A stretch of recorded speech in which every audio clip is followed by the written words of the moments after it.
It's not just me and Eamon. We want to get to know you, and we want you to get to know us. From 6, it's Breakfast with Eamon and Isabel. Monday to Thursdays on GB News, Britain's news channel.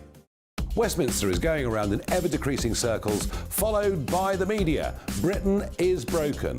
How on earth did we get into this mess? But more importantly, how do we get out of it? Join me at 7 p.m, Mondays to Thursdays on Farage, here on GB News. We will have open, rational debate. We've got to work out how Britain moves forward from this. Join us here on GB News, the People's Channel. Britain is watching. When the news happens, it happens here. And really important breaking news. Breaking news this morning. On TV, radio and online, the news starts here on Britain's Newsroom. All the biggest stories and the answers that you need from across the UK and beyond. Join Britain's Newsroom from 9:30 on GB News. The People's Channel, Britain's news channel. Join me, Patrick Christie's, Monday to Friday, 3 till 6. We tackle the day's news agenda like you've never seen before. It's high tempo, high octane, the most controversial topics and the best guests. You will not be able to take your eyes and ears off it. I'm not afraid to ask the questions that you really want answered. 3 till 6 p.m, Monday to Friday on GB News, the People's Channel, Britain's news channel. People in Britain, they love free speech, but they also love fair play. I don't care if I'm speaking somebody from a trade union, from the Labour Party, somebody from the SNP. And I think the viewers like to see that actually we can challenge one another, but in a positive way. We think we ask the questions that people want to ask, and often we ask the questions that we wanted to ask in Parliament but never got the chance to ask. So join us every Saturday, 10 a.m. till noon on GB News, Britain's news channel. It's all about family, being in people's living rooms, all the interaction and getting to know who our viewers and listeners are. When I was young, my dad used to say, no, stop arguing. I wanted an outlet that would enable me to give my opinion. People are going through a really hard time right now, and I know that you don't feel like you're being listened to by the establishment. I came to GB News because it's the People's Channel, and I want the audience to have their say on the events of the day. We're dynamic. We do something different. Democracy shows that the wisdom of the nation is in its people. I get to travel to find out what the story is from a personal perspective. The British people aren't fools. We know when we're not being told the full story. We've got to work out how Britain moves forward from this. It's the best country in the world. The establishment had their chance. Now we're here to represent your views. Britain's watching. Britain's watching. Britain's watching. We're proud to be GB News, the People's Channel, Britain's news channel.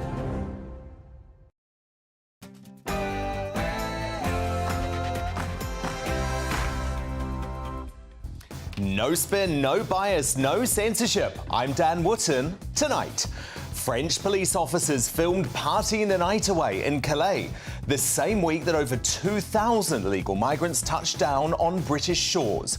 But absolutely nothing to celebrate for UK taxpayers who are shelling out £480 million on this joke of a security operation across the Channel. So, when will we stop relying on mucky Macron and start turning back the boats? I'll call for both of those things to happen immediately in my digest next. Then my superstar panel weigh-in, and tonight I'm joined by Esther McVeigh, Kelvin Robinson and Rebecca Reid. Plus, Nigel Farage labels this Groundhog Day for the government as I ask him why Rishi Sunak is still refusing to take definitive action on our country's borders. Elsewhere, cricketing legend Freddie Flintoff is seen in public for the first time since his near-fatal high-speed crash while presenting Top Gear for the BBC. But amid reports the ill-advised driving stunt could plunge the Beeb into yet another crisis, should the legendary motoring show be axed for safety reasons, or would there be a victory for snowflake culture? Well, the ex-Top Gear presenter Steve Perry is going to reveal some highly questionable safety secrets of the show, and he'll also do battle with Charlie Lawson and Anna Mae Mangan in The Clash. And cancelled one minute but chart-topping the next, Irish singer Roisin Murphy has landed the biggest success of her career after speaking out against the extreme trans lobby. So will other celebrities now dare to challenge the baying woke mob? One man who did is former Mumford & Sons musician Winston Marshall. He'll share his knowledge and experience shortly. There will also be hard-hitting analysis from Tom Bauer and Richard Tice too, and the first of tomorrow's newspaper front pages on the way as well. This is Dan Wootton Tonight. Let's go.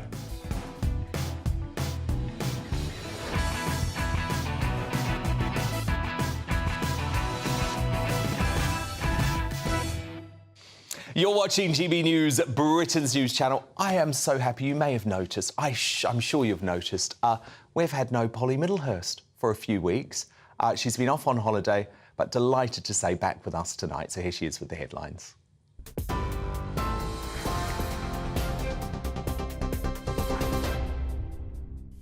Dan, thank you, and good evening. Well, the top story on GB News tonight is that the Poundland owner Petco has agreed to buy up to 71 Wilko high street stores.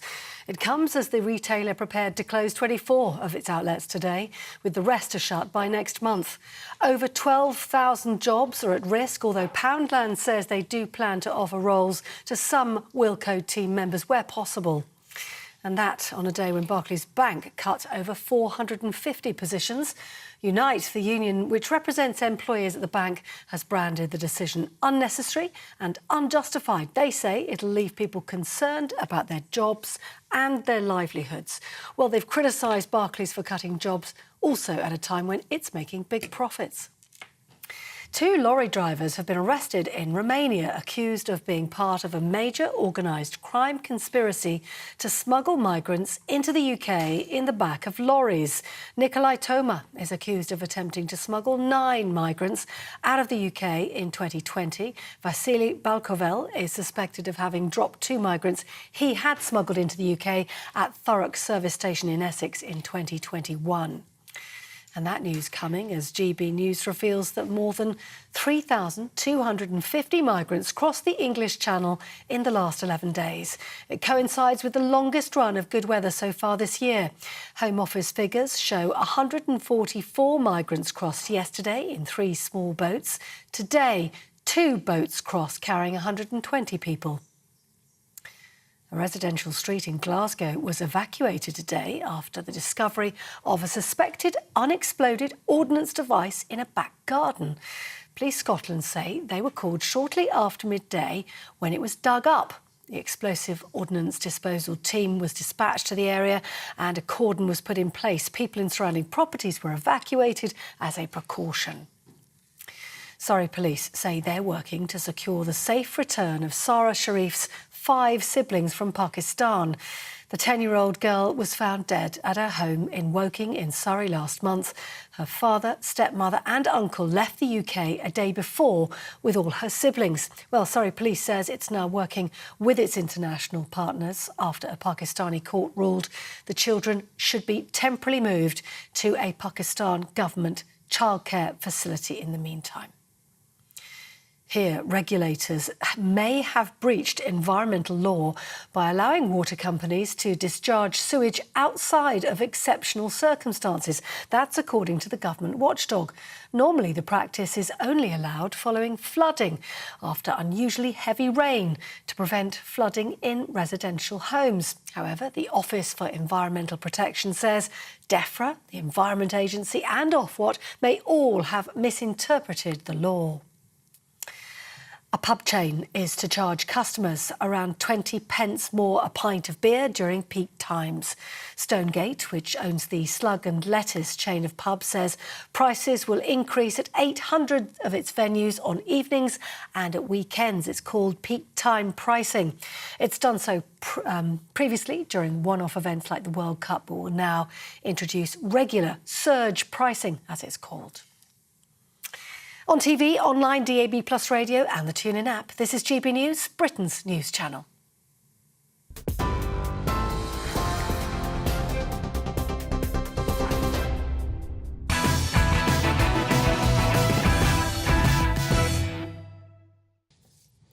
The establishment media might try and turn a blind eye, but the invasion of Great Britain via our southern border has continued at pace this week.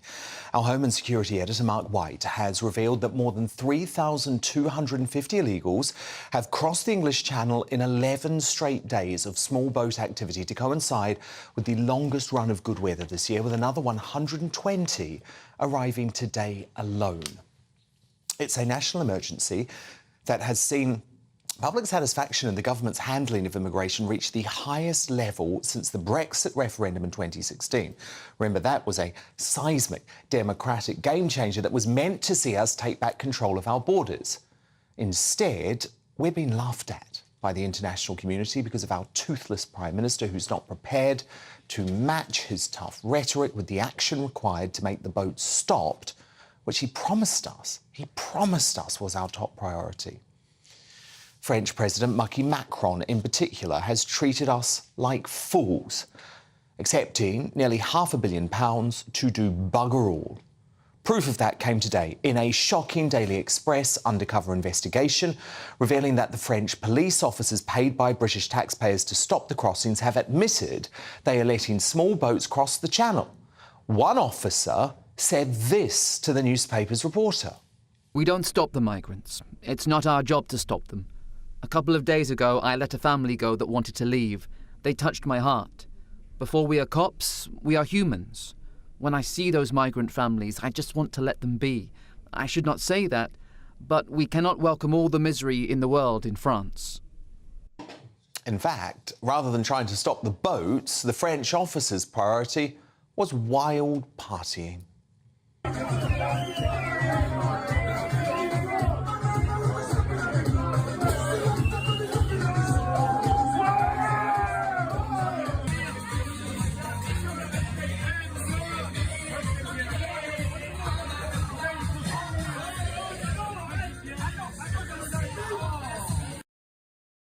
And while that is how the French police, meant to be helping to solve the crisis, choose to act, this situation gets more serious by the day, with increasing indications that more hardened criminals are making the journey across the channel.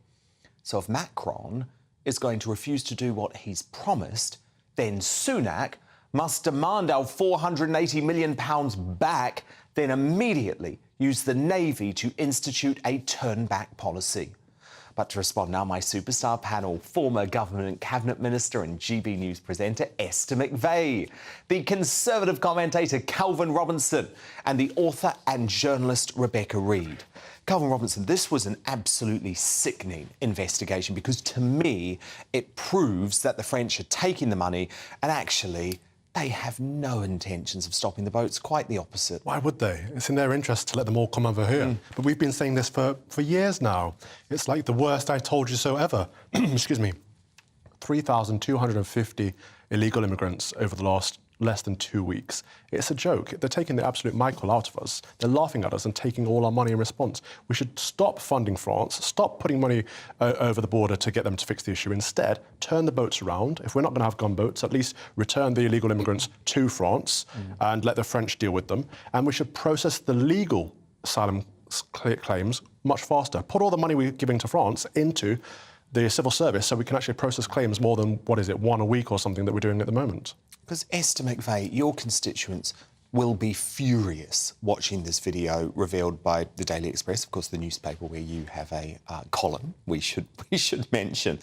But, you know, this was great journalism. They've actually exposed what a lot of us expected, which is that the French police don't really want to stop the boats. I mean, they're actually speaking to lots of the migrants and saying, oh, it's fine. It's fine. I think you deserve to go and invade the UK. Well, I think there's truth in that, isn't there? Because if one less person goes to the UK, that's one more person in France. So they will say, we don't have the incentives to stop people going to the UK. So you've got £480 million, as Calvin said there. It could be best spent on something else. It is a 3-year deal. You won't get the money back you've already paid. But I tell you one thing, I'd be looking for break clauses now so they haven't got the rest of the 3-year deal. But why can't we demand it back, Esther? They're not doing the job. They are not doing what was promised. They have barely stopped the boats coming in. It's gone, it's something like a reduction of 2% since we handed over all this money. At the time, everybody knew there wasn't a simple solution. There wasn't a silver bullet to do it. And we're going to be trying to do everything, every tiny thing that we possibly could. And so this was one of them, a deal with France, of which you've had many. Equally, you can't prove that they haven't done stuff. So I'm going to look at just the figures alone now. It's £6 million a day for the hotel bill here. It's £500,000 a day for what we're paying to France. So you could say, if you were just looking at the numbers, that we've stopped a 12th of those coming over. You've stopped the increase in hotel bills. So I think to try and prove that it hasn't done anything, I think you'll find that difficult. Therefore, you won't be able to get the money back. So, but I'd be looking to stop it going forward. But what I will say is this is not the solution. They don't have the incentives to help us here, and we have to then say, you won't get the money because it could be better spent elsewhere, but we have tried. Can I ask you, amongst your colleagues, is there an appetite to solve this problem? Because we know it began really in '97 with the Labour Party, but it's accelerated since the Tories came to power. Do they really want to cut down on illegal Oh, immigration? absolutely they do. I mean, everybody does. It's the number one issue, I would say, in most people's seats. They've got to do something here. I just don't believe it's a simple solution. And when you look, there could be 1 billion people on the planet trying to get to the UK because they think it's the land that everybody wants to come to. It is difficult.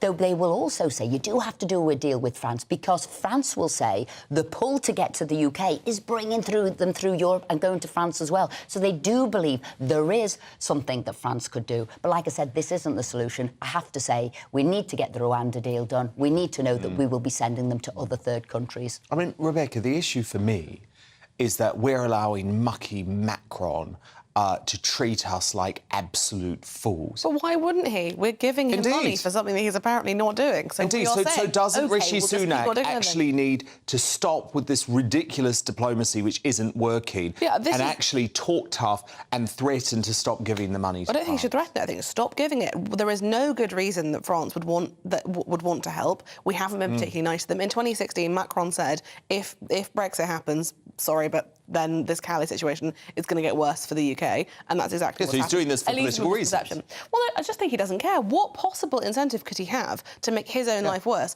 I think the bit that we are skimming over... The French patrol boats literally escort these boats into British waters. So what we then need to be doing, and this is totally legal, I'm sure you're totally opposed to it, but what our army needs to then be doing, and it is possible because Australia did it, is safely turning back the boats into French waters. Well, I think honestly that just becomes completely circular. I think what actually needs to happen is a grown-up conversation about how you overcome the fact that as a person working in border control, it is, from what this person said, and I did think the Express journalism was really impressive here, what we're overlooking is it's a very, very, very hard job to do, because you are looking people in the eye and saying, I understand that you need this, I'm looking at a family and I'm going to send you back anyway. And that is a really, really hard thing to ask of somebody. It's their job, and Rebecca. if we had a more humane... police officers. But if we took all of that money and we had... Yeah, but if you're a police officer looking at a 5-year-old, that you're still a human. So you're going to put the... So you're going to put the 5-year-old in a boat that could sink in the middle of the channel without life jackets, and you think that's the responsible decision? I think you have to be really, really desperate to put your child in a boat. You think that's the humane decision? I think you have to be very desperate to put your child in the boat. You do understand that the vast... Calvin is right, though. You do understand the vast majority of people coming over but some of them are young males. Loads of them are criminals. Giving France money, probably the majority. If you stop giving France money, because we tried it didn't work, we're never going to get the money back. It's never worth looking for a refund. You just move on, and then you try and have the only sensible thing anybody can come up with, which is a humane, well-run, safe place to process people that is on UK territory that we can then control. But you can't say your problem, you deal with it. You can't. It's not reasonable. It's not grown up, but it's not going to work. The only way to do this is to humanely and safely process people on UK territory. Rebecca, they are in a first world country. Yeah, and you turn the boat around. Why would they not? And also, if we make France you turn the back. You keep turning the boats back around, and if the British Navy were to do it, there would be a strong deterrent, and the people smuggling gangs would realise this is not the route, because the boats are simply going to be turned back, and people are not going to pay £15,000 for a boat that is going to be turned back into French waters. There are solutions. There are not. There are solutions. I'm sorry, it's just not going to work. Tough enough to do it. If it were that simple, somebody would have tried it at some point. Australia. I'd say you can't turn the boats around because we don't have any international waters there. Yeah. Therefore, we can't. It can be However, done. It can't. It could be in Australia because there was lots of international waters there. We don't. So you could say, let's make some international waters. We have French waters, English waters. But what I will say, and Dan is spot on, we've made that journey a lot easier for people by going out and supporting them. You might say, what we're not going to do... No. What you're going to say is, should you arrive on our shores illegally, which you have, you will be arrested there.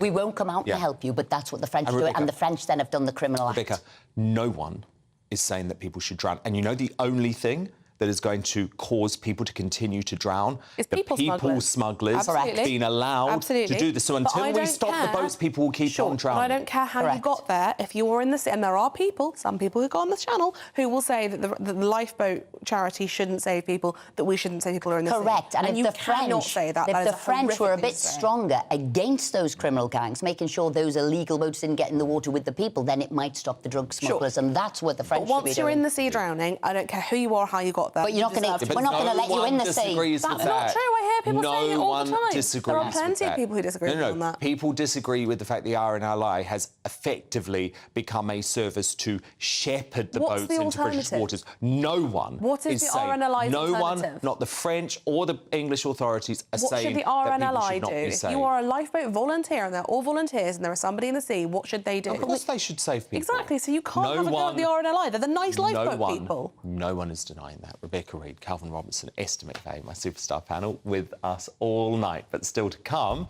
Nigel Farage has his say on the shocking undercover investigation. But next in the clash with the BBC, expected to be plunged into another major crisis over the extent of Freddie Flintoff's injuries should Top Gear be axed for safety reasons. Well, we have the ex-Top Gear presenter Steve Perry revealing some highly questionable safety secrets of the show. He'll do battle with Charlie Lawson and Anna May Mangan. What do you think, though? Dan at gbnews.com. Vote in our poll at GB News on Twitter. Back after this. Earlier on GB News Radio. What you get for breakfast is something that, if we do our jobs right, you will wake up to news that you didn't know the night before. It's a conversation. It's not just me and Eamon. We want to get to know you, and we want you to get to know us. From 6, it's Breakfast with Eamon and Isabel. Monday to Thursdays on GB News. Britain's news channel. Westminster is going around in ever-decreasing circles, followed by the media. Britain is broken. How on earth did we get into this mess? But more importantly, how do we get out of it? Join me at 7 p.m, Monday to Thursdays on Farage, here on GB News. We will have open, rational debate. We've got to work out how Britain moves forward from this. Join us here on GB News, the People's Channel. Britain is watching. When the news happens, it happens here. And really important breaking news. Breaking news this morning. On TV, radio and online, the news starts here on Britain's newsroom. All the biggest stories and the answers that you need from across the UK and beyond. Join Britain's newsroom from 9:30 on GB News. The People's Channel, Britain's news channel. Join me, Patrick Christie's Monday to Friday, 3 till 6. We tackle the day's news agenda like you've never seen before. It's high tempo, high octane, the most controversial topics, and the best guests. You will not be able to take your eyes and ears off it. I'm not afraid to ask the questions that you really want answered. 3 till 6 p.m, Monday to Friday on GB News, the People's Channel, Britain's news channel. People in Britain, they love free speech, but they also love fair play. I don't care if I'm speaking somebody from a trade union, from the Labour Party, somebody from the SNP. And I think the viewers like to see that actually we can challenge one another, but in a positive way. We think we ask the questions that people want to ask, and often we ask the questions that we wanted to ask in Parliament but never got the chance to ask. So join us every Saturday, 10 a.m. till noon on GB News, Britain's news channel. Hi, I'm Dan Wootton. You can watch me live on GB News Monday to Thursday from 9 p.m. And did you know that you can also watch and listen live on our website, gbnews.com? You'll always be up to date on the latest breaking news, as well as enjoying the best stories, opinions and shows. You can even join the debate under our live player as you're watching. So head straight to gbnews.com on TV, radio and online. GB News, Britain's news channel. It's all about family, being in people's living rooms, all the interaction and getting to know who our viewers and listeners are. When I was young, my dad used to say, "Nah, stop arguing." I wanted an outlet that would enable me to give my opinion. People are going through a really hard time right now, and I know that you don't feel like you're being listened to by the establishment. I came to GB News because it's the People's Channel, and I want the audience to have their say on the events of the day. We're dynamic. We do something different. Democracy shows that the wisdom of the nation is in its people. I get to travel to find out what the story is from a personal perspective. The British people aren't fools. We know when we're not being told the full story. We've got to work out how Britain moves forward from this. is the best country in the world. The establishment had their chance. Now we're here to represent your views. Britain's watching. Britain's watching. Britain's watching. We're proud to be GB News, The People's Channel. Britain's news channel.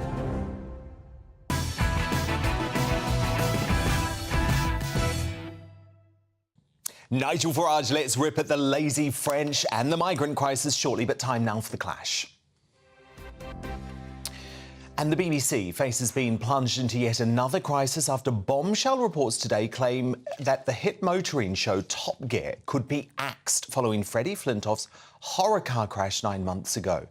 The former England cricket star suffered horrific injuries in the dangerous high-speed stunt and was recently pictured for the first time since the accident, bearing a huge scar across his face. Flintoff is yet to announce if he'll return to the show and has reportedly not even ruled out legal action. The smash sparked haunting memories of former presenter Richard Hammond's near-fatal crash in 2006, where the BBC was slammed by safety chiefs. Insiders now fear stunts could be left to professionals or scrapped altogether, sparking a collapse in viewership. Former star James May has even weighed in, saying the BBC faces big, difficult questions over Top Gear's future. So what do you think? Should it be axed for safety reasons? Dan at gbnews.com. I know some people say that would be giving in to snowflake culture, so I'm interested in the results of our poll. Go and vote now at GB News on Twitter. But first, to clash on this, former Top Gear presenter Steve Berry, he was on the show between 93 and 99 and had 3 crashes of his own during that time. Alongside him, the actor, former Coronation Street star Charlie Lawson, and the author and commentator Anna May Mangan. So, Steve, talk to me about your time on the show, because it sounds like actually Top Gear hasn't necessarily always put safety first, but is that something that you sign up for if you're a presenter? Are you aware of the danger associated with working on Top Gear? Well, the difference back then, Dan, was that back then they used to recruit motoring journalists. I'd been the editor of 3 motorbike magazines before I saw a TV camera, and I was completely aware of the dangers that could often occur in the world of powered two-wheelers. You know, I was under no illusion. Motorcycles are dangerous. That's one of the reasons that I like them so much. You know, I've had probably 3 or 4 serious accidents in 40 years of motorcycling. Ones where you're lying there like somebody in a carry-on film with your leg in the air, and, you know, you've had a couple of MRI scans and people are nervously clutching Lucozade bottles and grapes at the end of the bed. But it's, you know, I didn't think that would never happen. The problem for me with modern Top Gear is that you're asking a cricketer and the sort of Neto Peter Kay to do things that really should be done by people who know what they're doing. But the problem is the viewer. That's the problem. Got it. So it's the fact that they're not experts. Out of interest, though, Steve, you say you had 3 crashes when you were actually on Top Gear. One of them was hushed up, but also that you were allowed to continue to film on Top Gear even though you had been banned from driving for 6 months. Is that true? Yes. But wow. I'm not, they just sent me abroad where I could still drive back then, because there was something called an international driver's permit, which if you knew you were going to get banned in the UK, you could go to an AA or RAC office, get one of these very official looking documents, and if you went abroad, you could just show them that instead of a driving licence. Because as everybody knows, back in the day, when you produced a British driving licence with no photograph, foreign cops used to look at it like, what the hell was this? And you're like, that's a driving licence. An IDP had 2 photographs and a big crest on the front. It didn't mean anything. I was banned from driving in the UK. And I'm not complaining. I knew what the risks were. I'm glad my boss managed to keep me in a job, despite the fact that I was banned from driving. But the problem now is people want to watch an amateur doing something that a professional should be doing. That's why cum dancing, which used to be on in the middle of the night with Terry Wogan extracting the urine out of professional ballroom dancers, hasn't been on telly for 30 years. But Strictly Come Dancing, which is people who can't dance trying to dance, is primetime Saturday night. Yeah, it's the celebrity aspect of it. That's why they liked Evel Knievel. Why did people turn up to... Oh, no, we've lost Steve. But while we're trying to get him back, Anime Mangan, you say, no, this is incredibly dangerous and Top Gear should be axed. But don't these presenters sign up to it, Anime? Yeah, I mean, actually, I don't necessarily. I think it should be moved from the BBC so that licence payers aren't paying to watch big boy, well, dead boys, soon to be dead boys and their toys playing, and then covering the cost of it. So move it to Channel 4, and they can combine it with Naked Attraction, and then you can have naked blokes driving around in cars getting themselves killed. I think it's a show for morons. I think it's the people who take part in it and risk their life for big bucks are morons. But if people want to watch it, great. Get off the BBC. So, Steve, you're a moron, according to Anime. A massive money earner for the BBC all round the world. And if she wants to sit on her sofa getting even wider than she is now, while the rest of us are out in the world doing things and actually living. I've just spent last week riding 1,300 miles on a motorcycle around Scotland. You enjoy and I've got more thrills and more excitement than you've had in your life, in a week. Okay, well, look, let me bring Charlie Lawson in. Charlie, so two very different opinions here on Top Gear. Are you siding with Steve or Anime? Well, Anna, darling, I don't know you, so good evening, Steve. I think I ran into you years before, but nice to meet you. And I'm just a humble lovey, so to speak. But my answer to the question is no, it shouldn't be banned. And I'll tell you why, Dan and everybody. We have bred a generation of the most risk-averse young people on the planet, and they're continually disappointing me and many other people. If you start taking, I mean, those Paddy and Freddie live in my village, and I happen to know that although they are, I agree with you, Steve, they're not professional drivers, professional racers or anything else, they know the risks. I understand the argument about, you know, television, you know, you got the viewers and crashes are crashes are crashes. And I get all that. All right. But I'm not a moron. And I suspect many of the other people who watch it aren't morons either. My concern is every sport has its dangers. I mean, the BBC got rid of horse racing, and I know horse racing backwards. I've ridden in a race and I know race horses. Horse racing is dangerous. But you can't stop showing it on TV because it's dangerous. No. The BBC have a winning formula here, and they should keep it. Now, because you wouldn't show Formula One, would you? Obviously, boxing. Exactly, boxing and every other sports that we used to, children used to be encouraged to participate in. They're now so risk averse. You know, you can't even play a game of friggin' conkers anymore. No. You know what I mean? No, but I guess somebody complained about it. I guess, though, what the issue is here, though, Steve, is that you look at the pictures of Freddie Flintoff. This is one of our most loved celebrities. He has clearly gone through absolute hell. Is there not a little part of you, Steve, that just feels like, oh, this is going to be really difficult for the BBC to justify doing this show anymore? Mate, I flipped a car filming the show upside down in a ditch, completely destroyed, had to climb out of that car. 6 months later, they said to me, oh, Steve, could you just come and have a look at this screen? Oh, there's a picture of you. You had a different haircut then than you've got now. Could you get that haircut again? Because we want to finish that feature. I went back and got in the rebuilt car and finished the feature. So, Anime, it's just... Freddie. I feel like a lot of people were looking at him now and thinking, that was months and months ago. And look at him now. Yeah, what was it like? So Mr. Kahunas is prepared to, Mr. Kahunas is prepared to mess about with his own life, but the BBC shouldn't be paying these people to do that. It's akin to taking MasterChef and getting them all to have a bit of knife throwing. And by the way, it's not a sport. Yes. It's not a sport. It's different to boxing.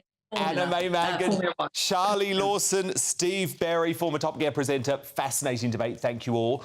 Should say, both sides of the story here on GB News, the Health and Safety Executive has cleared the BBC of any breaches over Flintoff's clash.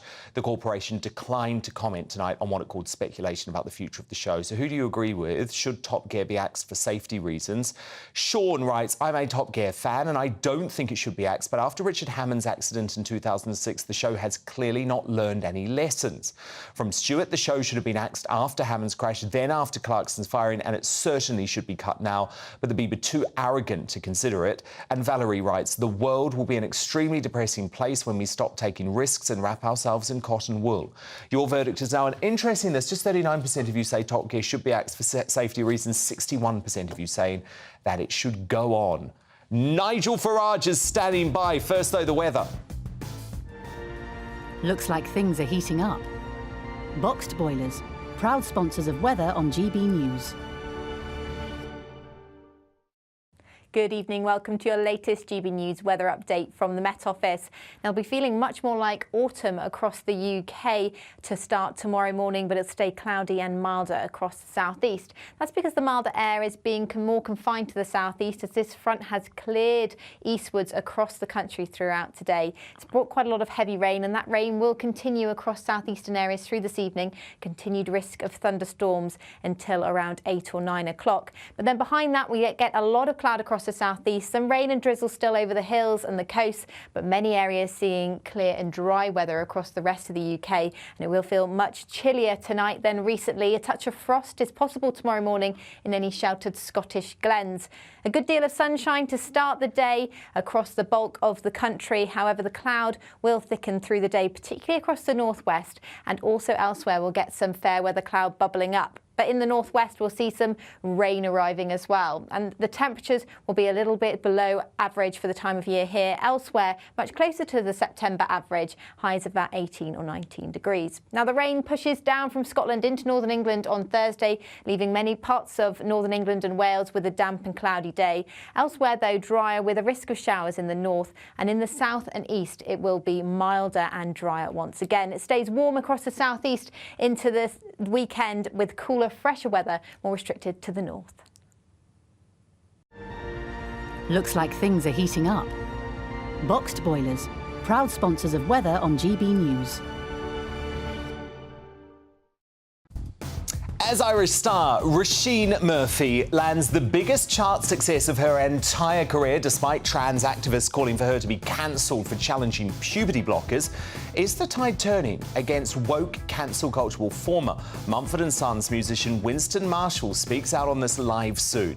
But next, after a bombshell undercover investigation from the Daily Express exposes French police for partying in Calais and failing to patrol the beaches, it's now obvious that mucky Macron cannot be relied upon to stop the boats. Nigel Farage will explain why Rishi Sunak has been taken for a complete and utter fool. Farage, live next. The Live Desk with me, Mark Longhurst. And me, Pip Thompson. It's here Monday to Friday on GB News. From midday, we'll bring you the news as it breaks, whenever it's happening and wherever it's happening, from across the UK and around the world. Refreshing, feisty, but with a bit of fun too. If it matters to you, we'll have it covered on TV, radio and online. Join the Live Desk on GB News, the People's Channel, Britain's news channel. Weeknights on GB News from 6 p.m. You'll always get drama. Please stop, Michelle. I know, yeah. Please stop. Should I just shut up? Romance. You like me, I like you. There you go. There you are. Well, don't tell anybody. Adventure. Etc. That's the whole point. But and action. Sergeant Rebecca Reed, my superstar panel, they're already at it. They're fighting. It's going to be quite a show. Only on GB News, the People's Channel, Britain's news channel. So Jubes and Kerr, we tackle the issues of the day with real robust debate, both sides of the fence, battling it out with me in the middle with my forthright opinions and views. And often really interesting things happen because you start with a position and then by the end of the debate you find actually, well, I might not have thought about that one. What we need in this country is 2 new political parties. You should maybe think about doing a 2024 calendar. I'm Michelle Dewberry and I'm keeping you company right through until 7 o'clock this evening. GB News, the People's Channel, Britain's watching. Monday to Thursday, 9 p.m. till 11 p.m. Join me, Dan Wootton, for 2 hours packed full of unfiltered opinions, unique takes and fiery debates. I guarantee you blockbuster guests and exclusive reporting with no spin, no bias, no censorship. I think there is a culture of collusion, quite frankly. And no reason to go to bed. That's Dan Wootton tonight on TV, radio and online. Monday to Thursday from 9 p.m. till 11 p.m. only on GB News, Britain's news channel. In a world of dull and predictable radio and TV shows. Oh, hi. On Mark Dolan tonight, we've got big guests. We drill into the big stories of the day. The show adds up to a brilliant listening and viewing experience. Mark Dolan Tonight is the most entertaining current affairs show ever, and that's a fact. That's Mark Dolan Tonight, Friday, Saturday and Sunday from 9. Only on GB News, Britain's news channel. Like all families, we have arguments every now and then, but actually we agree on what the mission of GB News is, and that's the most fundamentally important thing. GB News provides the kind of platform that lets all voices be heard. We don't hold back. We're free to say what we really think. Just because some people who live in a tiny little Westminster bubble think that their particular story is important, that's not the most important story for me. And often they will be difficult stories, stories that you won't find on the establishment media. Because what people think in the north of England may be very different to what they're thinking in the home counties. We're going to carry on telling the world what life is really like for households up and down the UK. We love to be in your car, in your kitchen as you're having your breakfast. Whatever you're doing, you are part of the show. If it matters to you, it matters to us. Britain's watching. Britain's watching. Britain's watching. We're proud to be GB News, The People's Channel. Britain's news channel.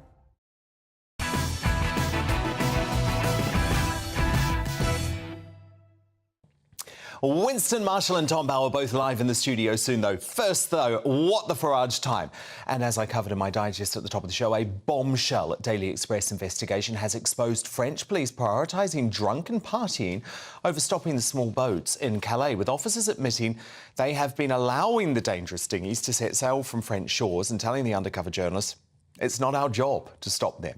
That's despite the £480 million of British taxpayers' money directly funding their work. So Nigel, Mucky Macron, he can't be trusted to stop the small boats. Should the government, should Rishi Sunak be demanding the £480 million back? I mean, this is outrageous. Oh, Dan, you're underclubbing here terribly. This is nearly £800 million that we've spent since 2017. Yeah. All right, 800 million quid. Now, look, I'm not against people partying and having loads of fun. In fact, I'm rather for it. But when you learn from what, and let's be fair to the Express, it's a brilliant piece of investigative journalism. It really is. When you discover they're actually partying till 6 a.m, they are partying as the boats are leaving the beaches, because many do leave before first light. And then those conversations, look, our priority is to make sure Calais is safe, not to stop the boats. Now, on the one hand, I get it, looking after your national interest, wish we did a bit more of that. But why have we given 800 million quid? And I've seen TikTok videos today of boats launching with the police, literally, the French police, literally standing there and watching it. And all of this, of course, because of a moronic EU policy that says that anyone that crosses the Mediterranean can stay. And of course, because of Schengen, they can move from Italy or Spain or Greece or wherever it is through to France. And we have just wasted 800 million quid.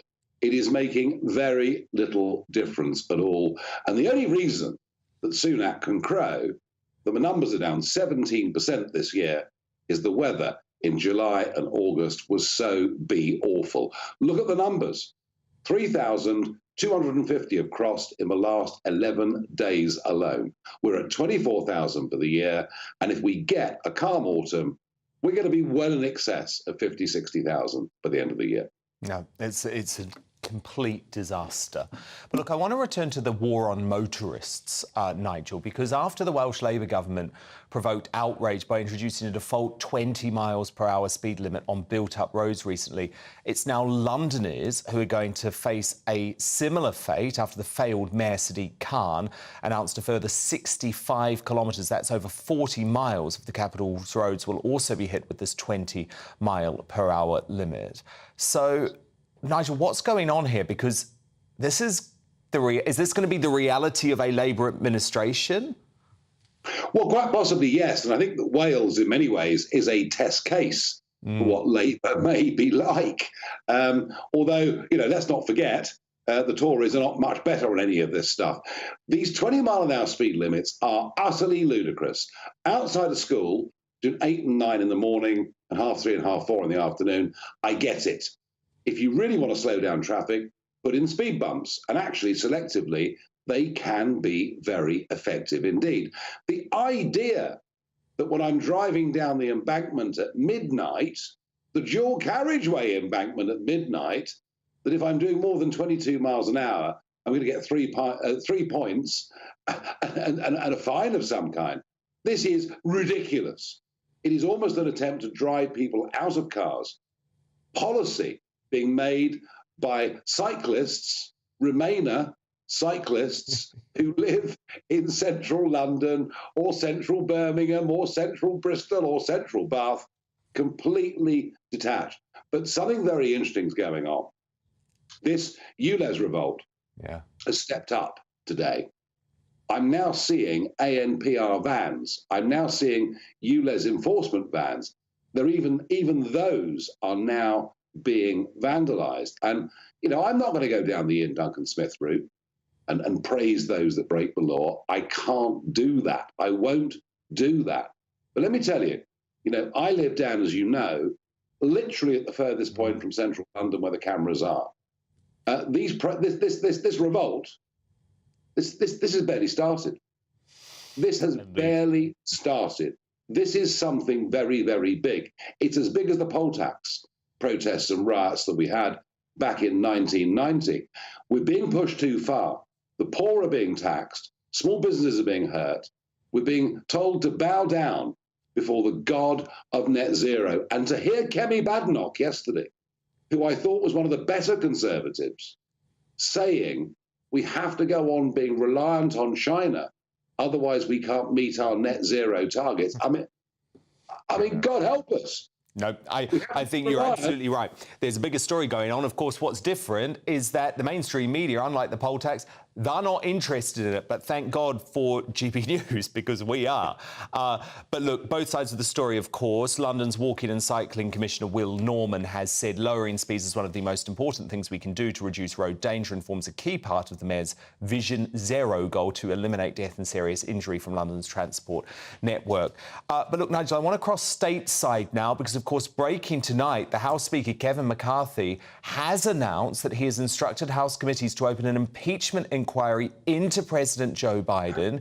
He claims that Biden has lied to the American people about his knowledge of his family's foreign business dealings, accusing him of presiding over a culture of corruption. So this is obviously all in regards to Biden's son and what went on there. The cover-up over Hunter Biden has been going on for years and years and years, Nigel. We saw it before the last election. Where's this going to go, though? Kevin McCarthy is someone that I know, I've met many times, I respect, and he is miles away from being a hothead. He is a very, very big and small c Conservative person. And for him, a Speaker of the House, to have used the words that he did this evening UK time, shows you that he really believes there is a problem. Biden has clearly and openly lied about his connection with his son's clients. He was on those calls. This is a clear case for impeachment. And finally, at last, the net is beginning to close on the Bidens. You can see the special counsel that's been appointed that will bring charges against Hunter Biden within the course of the next month. And whilst the impeachment against Biden won't work because there's no way that 2/3 of the Senate are going to vote to get rid of him, I think what we saw in Saigon just 48 hours ago, where his own head of press had to interrupt in mid-sentence and close down the press conference. And play some orchestral music, yeah. It tells you one thing, Dan. All of those that tell you that the next presidential contest in America in November 2024 will be between Donald Trump and Joe Biden are wrong. Biden will not be the Democrat candidate. They have realized this man is a serious, serious Achilles heel. And I would anticipate that by the Democrat convention next summer, somebody else will have been selected. America cannot go on with this idiot running it. He has no idea where he is. He lies. He even said he'd visited the 9/11 site the day after the atrocity. He did not. Yeah. Nothing he says is true. Hunter Biden clearly is a crook.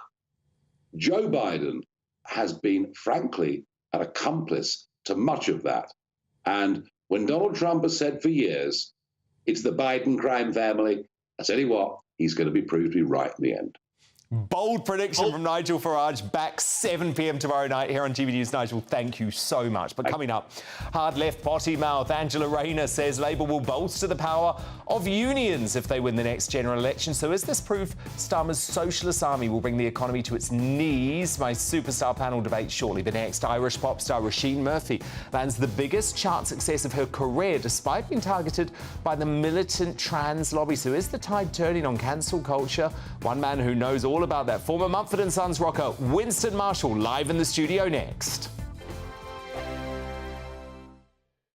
Monday to Thursday nights on GB News. At 6, it's Dubes & Co. 7 o'clock, Farage. At 8, join Jacob Rees-Mogg. And at 9, Dan Wootton Tonight, followed by headliners on TV, radio and online. This is GB News.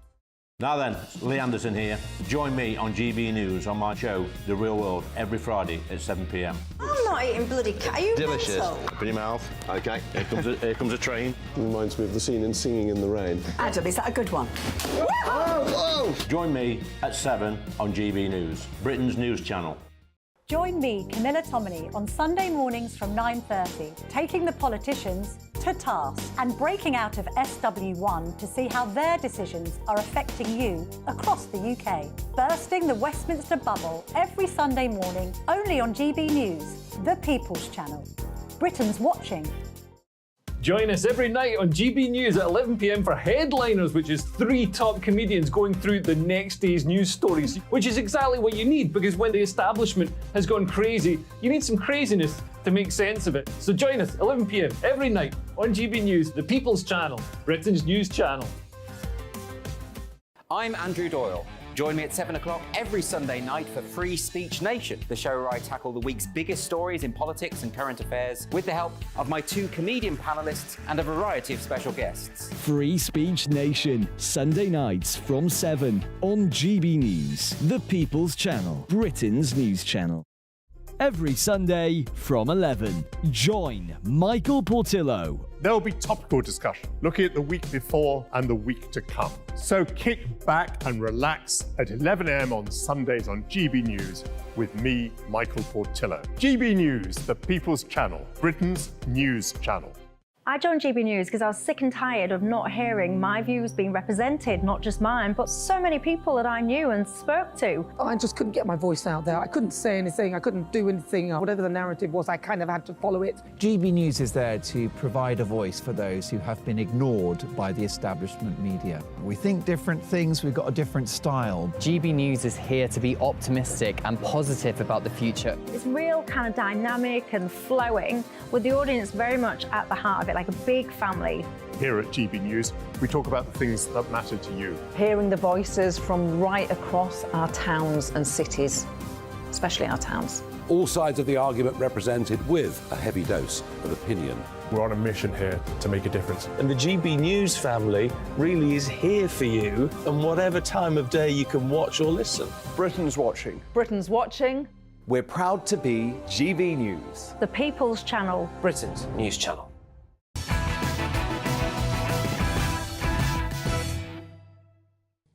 Welcome back. Well, Roisin Murphy has stuck 2 fingers up to the militant trans lobby, set to claim 2nd spot on the UK albums chart with her 6th studio album, Hit Parade. The biggest success of her career comes despite a torrent of abuse on social media and a snide review from the lefty rag Guardian after the former Moloko frontwoman suggested that young kids shouldn't be using puberty blockers. So, Winston Marshall, you were, of course, a member of Mumford & Sons. You have seen the impact of cancel culture for expressing a political view in the entertainment industry. But I wonder, given the commercial success of this album, do you think maybe the tide's starting to turn, or is that a naive hope? Well, Dan, thanks for having me back on the show. So, one thing that's worth pointing out, Roisin Murphy, who your fine listeners and viewers will remember from the band Moloko, she posted on her Facebook, her private Facebook, this wasn't a public statement, her private Facebook, a statement saying that puberty blockers was bad for kids, turf was a slur, and that Big Pharma were running away to the bank. All absolutely true. And it's something that the majority of Brits agree with, by the way. But it's also true. You know, this gender identity stuff, it's total nonsense. And it's making a factual comment. It's factual comment, and it's supported. If you read the Cass report, if you read Trans by Helen Joyce, if you read Material Girls by Kathleen Stock, if you read Hannah Barnes's book, Time to Think, what we're doing to kids is absolutely crazy. These puberty blockers, cross-sex hormones, and then it does so much damage to them. If they go through adolescence, if they go through puberty, they will grow out of their gender dysphoria. Instead, it's serious damage. I mean, read Abigail Schreier's Irreversible Damage. So anyway. But for stating this fact, she is effectively cancelled by the entertainment industry, though. The record company, Winston, said they weren't even going to promote the album. The Guardian's 5-star review says this is a tainted piece of work. So this is a really interesting insight into the music industry, a very small industry. And Ninja Tune, her record label, they didn't drop her, but they said they're not going to promote her. And there's another report that said that they would give any money made to a trans charity. A venue in London called Rough Trade East, her shows there were cancelled. Now, it's not entirely clear whether they cancelled it or she cancelled the shows. Regardless, the music industry, like all creative industries, there's lots of gatekeepers.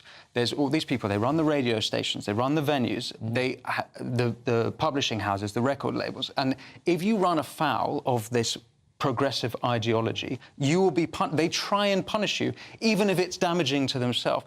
Now, what's wonderful about, and I'm so happy for Roisin Murphy, because firstly, she made an apology, but she did not retract what she said. She just apologises for offending people, which I think is heartfelt, and I'm not actually against it. But what made me sad, though, about her apology is she felt the need to say that she will never speak on this subject again and she will never be part of the public debate again. And that is so sad that that's what she felt forced into. We saw it with Amanda Abington recently, the Strictly Come Dancing contestant, who did the same thing over her trans views. Now, you went the other way.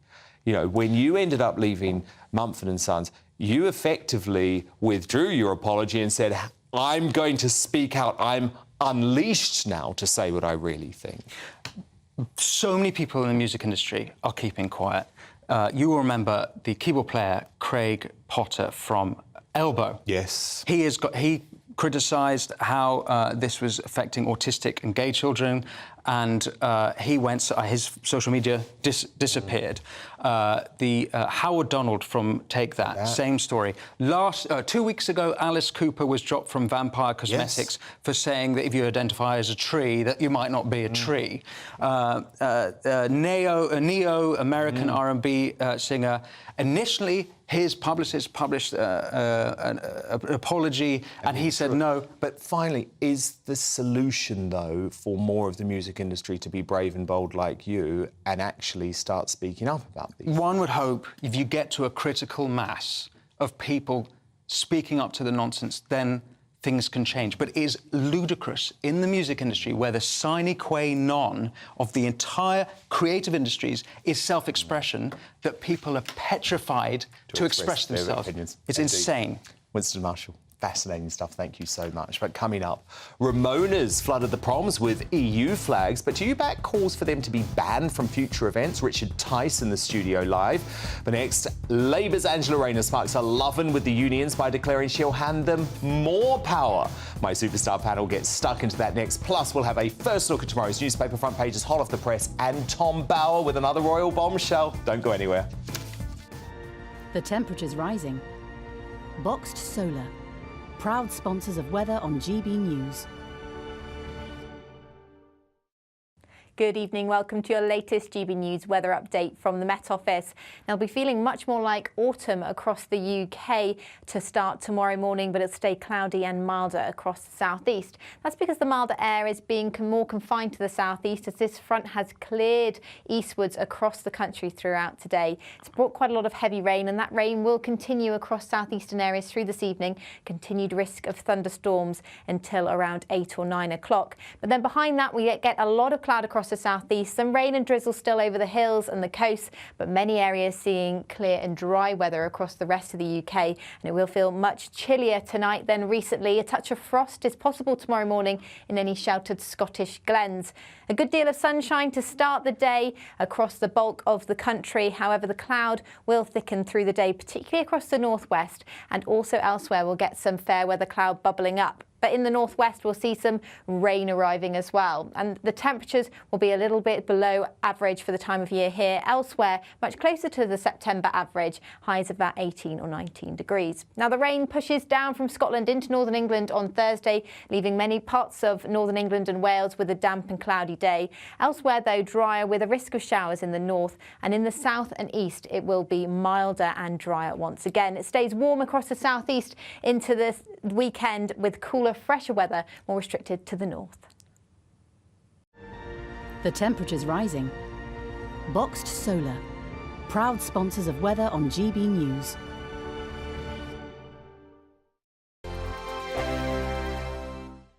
What you get for breakfast is something that, if we do our jobs right, you will wake up to news that you didn't know the night before. It's a conversation. It's not just me and Eamon. We want to get to know you, and we want you to get to know us. From 6, it's Breakfast with Eamon and Isabel. Monday to Thursdays on GB News, Britain's news channel. When the news happens, it happens here. And really important breaking news. Breaking news this morning. On TV, radio and online, the news starts here on Britain's Newsroom. All the biggest stories and the answers that you need from across the UK and beyond. Join Britain's Newsroom from 9:30 on GB News. The People's Channel, Britain's news channel. Join me, Patrick Christie's Monday to Friday, 3 till 6. We tackle the day's news agenda like you've never seen before. It's high tempo, high octane, the most controversial topics and the best guests. You will not be able to take your eyes and ears off it. I'm not afraid to ask the questions that you really want answered. 3 till 6 p.m, Monday to Friday on GB News, the People's Channel, Britain's news channel. Westminster is going around in ever-decreasing circles, followed by the media. Britain is broken. How on earth did we get into this mess? But more importantly, how do we get out of it? Join me at 7 p.m, Mondays to Thursdays on Farage, here on GB News. We will have open, rational debate. We've got to work out how Britain moves forward from this. Join us here on GB News, the People's Channel. Britain is watching. People in Britain, they love free speech, but they also love fair play. I don't care if I'm speaking somebody from a trade union, from the Labour Party, somebody from the SNP. And I think the viewers like to see that actually we can challenge one another, but in a positive way. We think we ask the questions that people want to ask, and often we ask the questions that we wanted to ask in Parliament but never got the chance to ask. So join us every Saturday, 10 a.m. till noon on GB News, Britain's news channel.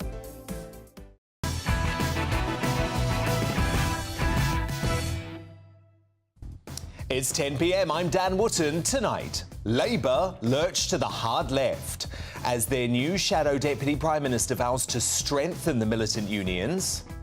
Well, we want to strengthen collective bargaining and strengthen that partnership between trade unions and employers. The party's centrist mask slipped, with Angela Rayner revealing the sinister socialist reality awaiting Britain under a Labour government. We'll debate that pact with the union with my superstar panel next. And tonight, I'm joined by Esther McVeigh, Calvin Robinson and Rebecca Reid. Plus, with Humza Useless planning to open drug consumption rooms and stop the prosecution of users, is the SNP damning Scotland to a hellish drugged-up future? Well, Ben Leo reports from the hellscape of San Francisco, full of druggies there. That's in the media buzz. Also coming up tonight, as Reform UK leader Richard Tice demands the EU flag is banned from future Last Night of the Proms performances to avoid the brazen BBC broadcasting any more scenes like these. The man himself joins me live in the studio to explain why he thinks the British-bashing Beeb simply can't be trusted with our greatest patriotic traditions. And as Meghan Markle flies out late to husband Harry's landmark Invictus Games, is she determined to separate her evolving brand from his painful victim narrative? As the once inseparable couple become increasingly independent, distinguished royal biographer Tom Bauer back in the studio to get to the bottom of what the runaway royals are plotting next. There'll also be a new Greatest Britain in Uni and Jackass before the night is out too. The first of tomorrow's newspaper front pages in just a couple of minutes after the news headlines with Polly Middlehurst.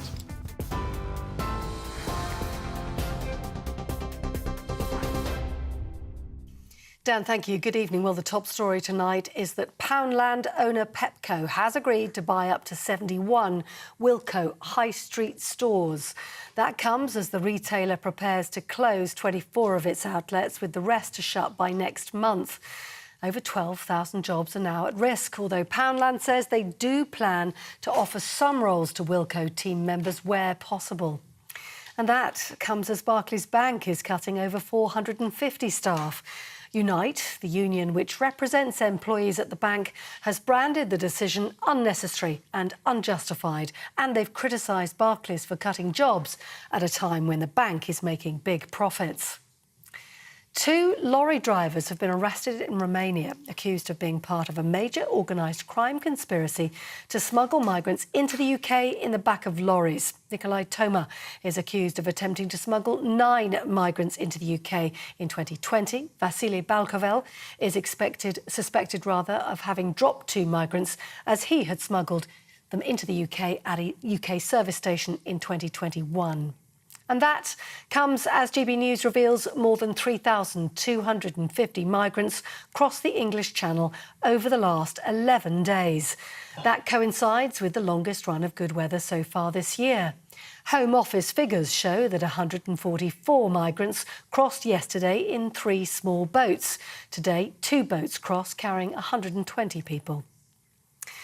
A residential street in Glasgow was cordoned off today after it was evacuated when there was a discovery of a suspected unexploded ordnance device. Police Scotland say they were called shortly after midday after it was dug up in someone's back garden. The explosive ordnance disposal team was immediately dispatched to the property and the cordon put up. People in surrounding properties were also evacuated as a precaution. BP's boss, Bernard Looney, has resigned after accepting he hasn't been fully transparent, in his words, in his disclosures about past intimate relationships with colleagues. Mr. Looney is standing down with immediate effect. The oil company says it has strong values and the board expects everyone at the company to behave in accordance with those values. BP added it hasn't decided on any severance payments that might be paid to Mr. Looney. A pub company is to charge customers around 20 pence more a pint during peak times. Stonegate, which owns the Slug and Lettuce chain of pubs, says prices will increase at 800 of its venues during evenings and weekends. It's called peak pricing. It's previously done so during one-off events like the World Cup, but will now introduce regular surge pricing. You're with GB News across the UK, on TV, in your car, on your digital radio and on your smart speaker by saying play GB News. Back now to Dan Wootton.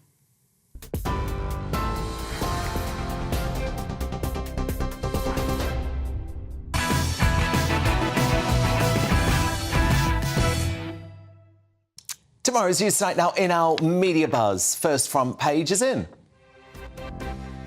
And the Metro reports that a dam burst in Libya has left at least 10,000 people missing as Storm Daniel moves across the Med and batters the North African coastline. My superstar panel back with me now, former government minister, GB News presenter. You can watch her 10 a.m. Saturday mornings with her lovely hubby, Philip, Esther McVeigh. Conservative commentator Calvin Robinson. Calvin, I've got to do the same for you. I would now. love a plug as well. Don't I? Calvin, 7 o'clock Saturday night here on GB News with his Common Sense Crusade. And it's only a matter of time, isn't it, before the best-selling author Rebecca Reed gets the show. That seems likely. That's what happens when you're on My Superstar. It is. It's been 2 years, Dan. No one's asked. Now, look, Angela Rayner first plied her trade as a working member of the militant unions, and her performance today proved that she hasn't moved on. Speaking at the TUC conference, Rayner stamped her mark on the Labour Party after being recently promoted to Shadow Deputy Prime Minister, and the mask slipped earlier when, appearing on the Today programme, she vowed to empower her union cronies. Watch. You're promising the TUC, when you speak to them later today, more unionised jobs. How so?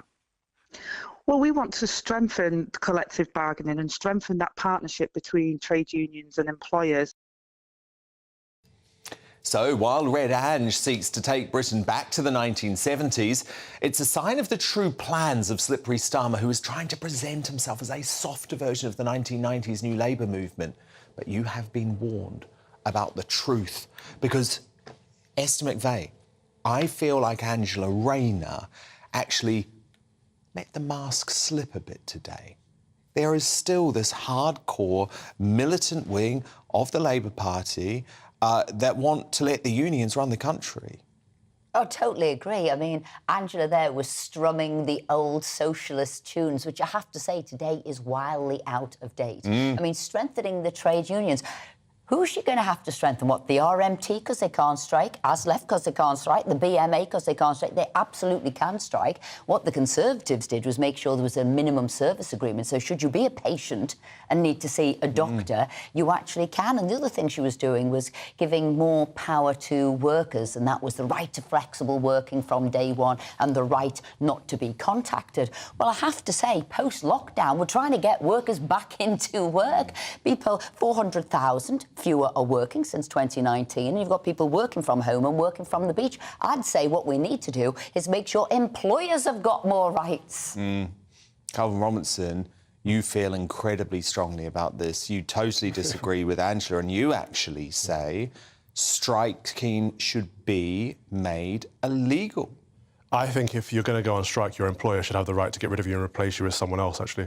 I think I would love to see the Conservatives finish the job that Thatcher started and really cripple the power that these unions have. They're too powerful. The public sector has been brought to a standstill for most part of this year and last year as well, with education, with doctors and nurses, with the trains. It's ridiculous. And look at the wage how bill, much power they have. By the way. The reason why the triple lock is going to cost us so dearly is because there's an 8.5% wage increase because of the ridiculous pay settlements that was forced on the government because of the union. And now, essentially, Angela Rayner, shudder, wants to give them the keys to number 11. It's baffling. Rebecca Reed, your face contorted in horror at that moment. I've just heard so many things that have troubled me in the last, 3 minutes. It's hard to know where to start. I mean, Labour has traditionally been a party that is a friend to the unions. Union, Labour, lovely combination. We're all very happy about that. The idea that the mask has slipped feels inaccurate to me. I think this feels very on brand. I think they're doing a very clever thing where Angela's doing one side of the show and Keir's doing the other, which is enabling them to kind of play both sides of the party, which is what needs to happen. The idea that your employer should be able to get rid of you for striking is frankly quite frightening, because at that point you have no power. So if your employer says nobody gets a pension, you can't do anything about it other than get fired or accept it. So striking is a really, really important right. And I think the idea that we can be cross that she wants to get rid of compulsory 0 hours contracts or close the pay gap is bizarre to me. These are all really good, nice things. There is no pay gap. There is a very strong gender pay gap. Men and women who do the same job get paid the same amount of money. It's enshrined in law. Absolutely, but there are lots of other aspects of the pay gap, like the fact that if you are a person who has a child, you make considerably less money over the course of your career. Right. Women are penalised for having taken time out. But you're penalised for taking time out of the workplace, even if you've acquired similar skills. You're not penalised because you have a child. It's the greatest vocation in the world. It's not the greatest vocation in the world, especially if you can't feed it or you can't pay for it. Having a child is not the greatest vocation in the world. What is then? different for different people. That's absolutely terrifying to hear coming from the mouth of a mother. If you've taken several years out and somebody else has carried on working, you would have got each year a pay increase. So obviously somebody who stayed in the workplace will have done more. But that is a problem. No, it's not a problem. It is a problem. But it is a choice that somebody is tired to take time out of work. And in a company but with if you're doing the crashing same birth rate, job that choice and needs you've to be done it for the compensated. same number of years, of course you get paid the same amount. It's a bit of a misnomer you're putting out this gender pay gap. It's genuinely absolutely not. There are vast numbers of sources. The problem with mothers feel what? The problem is when mothers feel that they have to work in order to support their family. Yeah, because you can't support a family on one income. That's what I'm saying is the problem, But regardless of that, most women would like to be able to work somewhat out of the house. Statistically, yes. Statistically, most women would untrue. prefer That is completely untrue. I've seen the statistics. You are a full-time mother whether you are at home or not. You're always a full-time mother. No, you're not. But Gavin, you're saying a full-time mother because I don't work. You know what I'm trying to say? You're twisting. Am I not a mum right now? What is a mother? Do I not have a child when I'm here? Okay, what would you? So I am a full-time mother. No, what words would you use? Stay-at-home parent is somebody who works. This is what lefties do. You twist the words to mean something else, and they argue over the semantics instead of getting to the core. The core issue here is really important because it's a way of shaming women for working. If someone wants to stay at home and raise their children, you should be able to. Which is the best vocation in the world. They should be able to do that. You should be able to. Without feeling like they need to have to go to work. I don't think you can say it's the best vocation in the world because you will never experience it. You have no idea what it's like. So for you to be able to say that something is the best vocation that you cannot experience. Well, maybe it's the most important vocation. Absolutely, it's not the most important vocation. There are much more important for our speech. You think popping out a baby is more important than somebody being able to do heart surgery? There's no way it's more important. Well, it's people say firefighters are more important. Society. Esther, do you want to weigh in on this? It's ridiculous. I do. We've gone a long way from bringing the question. up another human being into the world is the most important thing you should be doing. But I'm the only one who's doing it, and I'm telling you. I haven't done it because I knew I wanted to spend more time in the workplace, which I didn't because I wouldn't be able to dedicate... There is no reason you can't do both. I do both brilliantly every day. But that's that was my choice. Yeah, absolutely. And that's your Equally choice. legitimate choice. And that's fine. There is no wrong choice there. But what Calvin said was right. Should you take years out of the workplace, you won't be paid the same amount of money as somebody, maybe a man or a woman, who stayed in the workplace and got their yearly incremental increase. Exactly. Yeah, when you go back, you should be entitled to the same level of pay. Which is reality which Rayner will not accept. But look, the British Bashing Corporation living up to its title once again, this time by giving the woke treatment to the traditional TV favourite Antiques Roadshow. So in the latest episode, two granddaughters of the governor of British Somaliland arrived to get his golden robe valued. The guests explained to Ronnie Archie Morgan, antiques expert in ethnic, tribal and folk art, that their grandfather was friends with the former Ethiopian Emperor Haile Selassie and that the garments were received from him as a gift. But the biased Beeb had their agenda and, my goodness, they were going to stick to it. Look.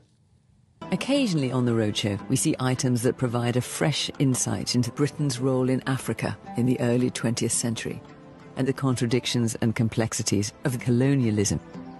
Selassie worked very closely with colonial Britain, hence the relationship with your grandfather. What are you going to do with these things? Well, that's under discussion, yes. We're just going to have a think about it. So if there's a call for these things to be repatriated, would you be happy to do that? Absolutely. Yes, definitely. As if they could say anything else. Now, it wasn't until after the ladies promised to return the robe that they found out that it was worth between £4,000 and £5,000. So that's what I would call a typical BBC stitch-up. Rebecca Reid, Calvin Robinson, Esther McVeigh do stand by because coming up, as Ryland Clark is slammed for suggesting he should pay for private medical treatment for his mum because he can afford to, is it fair to shame celebrities and high-profile folk for questioning our crippled healthcare system? My superstar panel will get stuck into that. Plus, we'll have many more of tomorrow's newspaper front pages. They're in a bit late tonight, but they will be here soon, hot off the press. But next, as Reform UK leader Richard Tice says the EU flag should be banned from future last night of the Proms performances to avoid a repeat of the shameful scenes witnessed this weekend. Can we trust the British-bashing BBC with our most important patriotic broadcasts? Richard certainly doesn't think so. He's live in the studio to explain why. Don't go anywhere. We're back in just 3 minutes.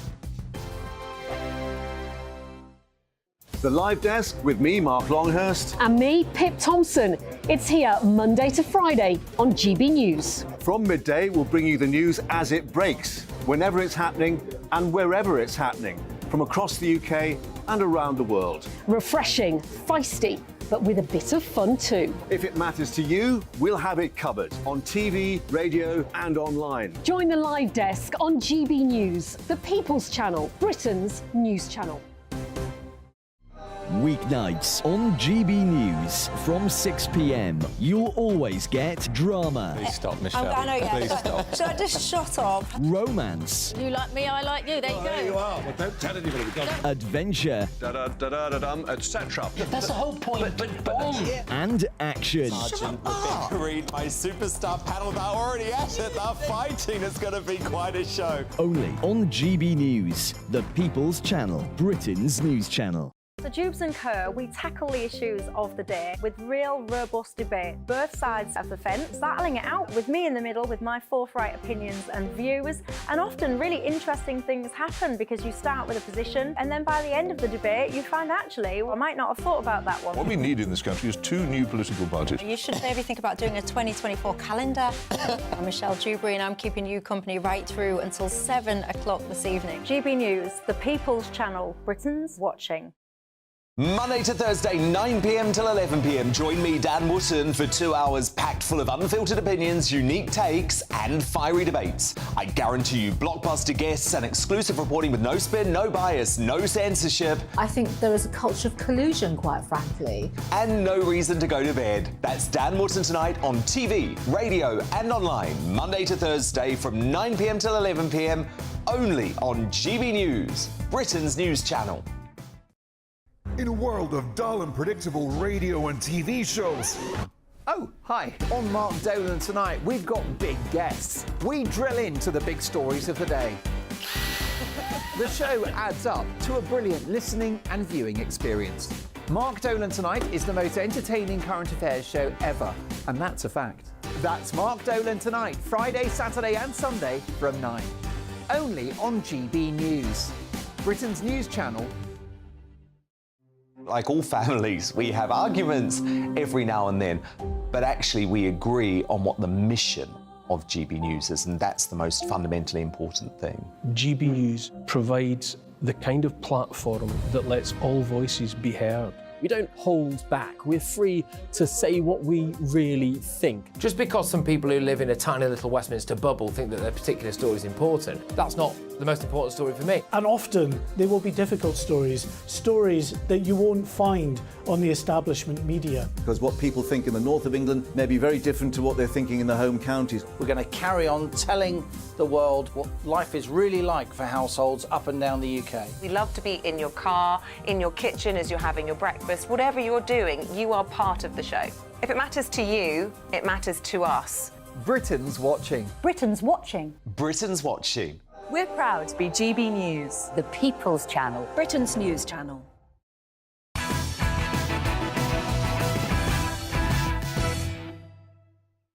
Tom Bowers on standby with a Harry and Meghan bombshell, but time now for the Reform UK leader Richard Tice.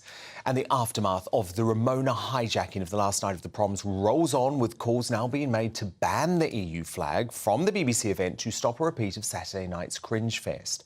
A stunt organised by rabid Ramonas saw thousands of Continental flags dished out to attendees outside the Royal Albert Hall, who then manically waved them during the patriotic rendition of Rule Britannia. Watch this.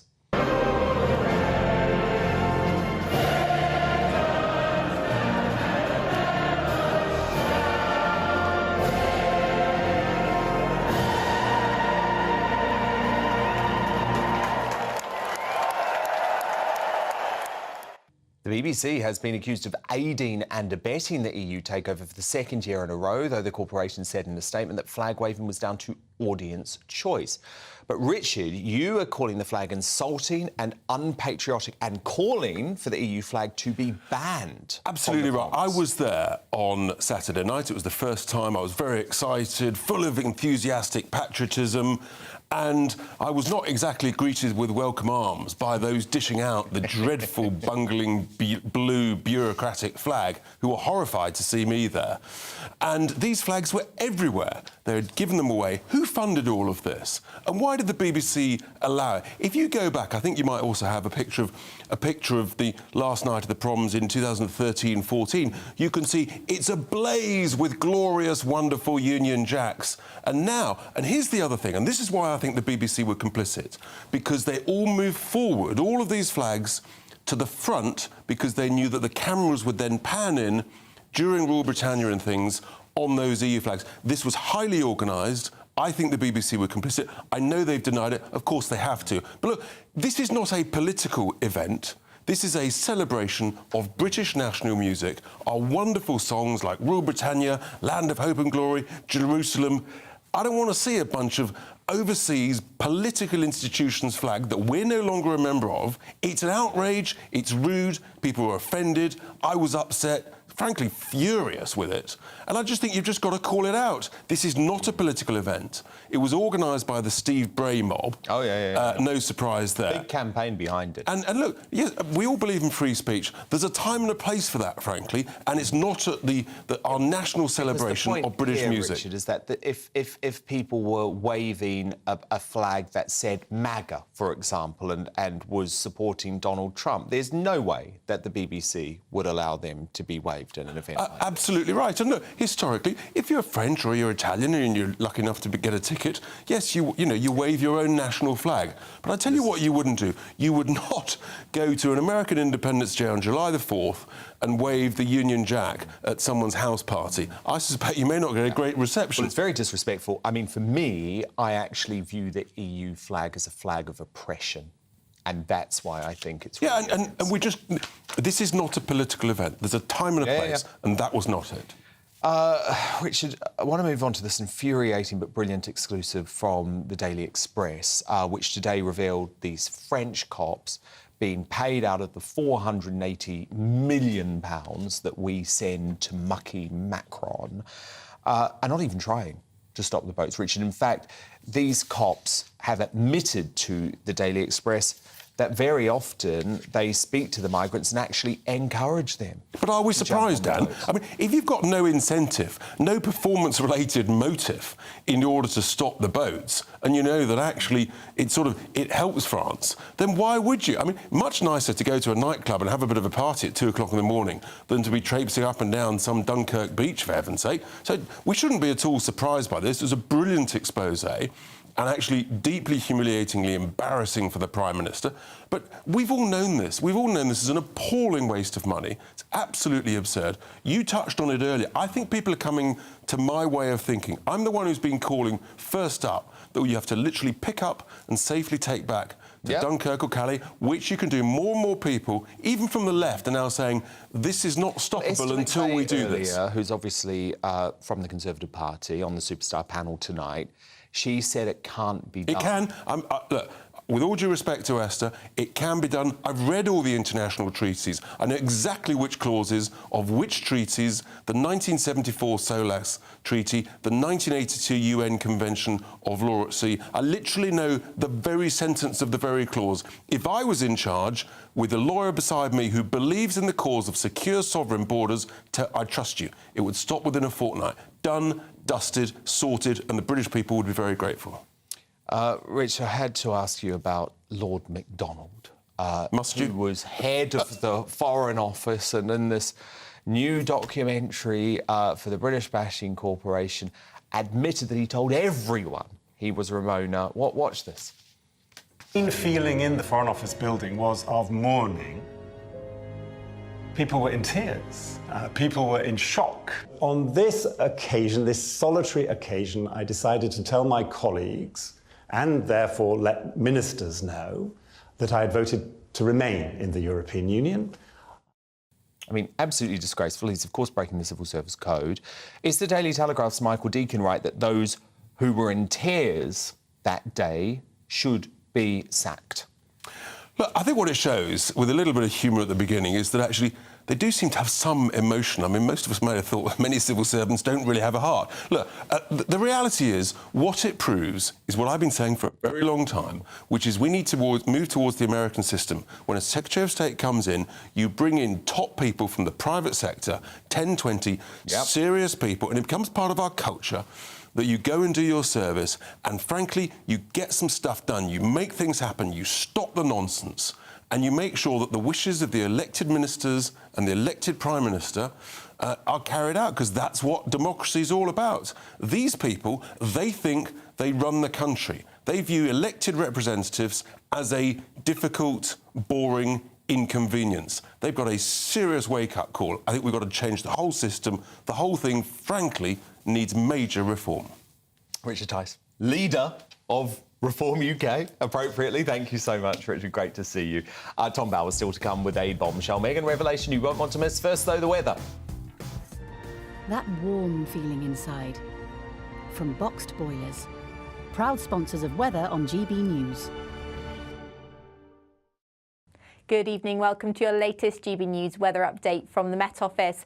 Now, it'll be feeling much more like autumn across the UK to start tomorrow morning, but it'll stay cloudy and milder across the southeast. That's because the milder air is being more confined to the southeast as this front has cleared eastwards across the country throughout today. It's brought quite a lot of heavy rain, and that rain will continue across southeastern areas through this evening. Continued risk of thunderstorms until around 8 or 9 o'clock. But then behind that, we get a lot of cloud across the southeast, some rain and drizzle still over the hills and the coast, but many areas seeing clear and dry weather across the rest of the UK, and it will feel much chillier tonight than recently. A touch of frost is possible tomorrow morning in any sheltered Scottish glens. A good deal of sunshine to start the day across the bulk of the country. However, the cloud will thicken through the day, particularly across the northwest, and also elsewhere we'll get some fair weather cloud bubbling up. But in the northwest, we'll see some rain arriving as well. And the temperatures will be a little bit below average for the time of year here. Elsewhere, much closer to the September average, highs of about 18 or 19 degrees. Now, the rain pushes down from Scotland into northern England on Thursday, leaving many parts of northern England and Wales with a damp and cloudy day. Elsewhere, though, drier with a risk of showers in the north. And in the south and east, it will be milder and drier once again. It stays warm across the southeast into the weekend with cooler, fresher weather, more restricted to the north. That warm feeling inside. From Boxed Boilers. Proud sponsors of weather on GB News. Coming up, as Meghan Markle flies out late to husband Harry's landmark Invictus Games, is she continuing to separate her own brand from his endless victim narrative? As the runaway royals lead increasingly separate lives, esteemed royal biographer Tom Bauer is back in the studio to get to the bottom of what Montecito's power couple may be plotting next. But after the break, Ryland Clark is criticised for saying the NHS is on its knees, and the SNP government opens the door to controversial drug rooms for addicts to shoot up in. So Ben Leo reports from the drug hellhole San Francisco to us whether Scotland is heading the same way. My superstar panel have plenty to say on both of those stories. Plus, we'll have more of tomorrow's newspaper front pages. See you after this. Monday to Thursday nights on GB News. At 6, it's Dubes & Co. 7 o'clock, Farage. At 8, join Jacob Rees-Mogg. And at 9, Dan Wootton Tonight, followed by Headliners. On TV, radio and online. This is GB News. Now then, Lee Anderson here.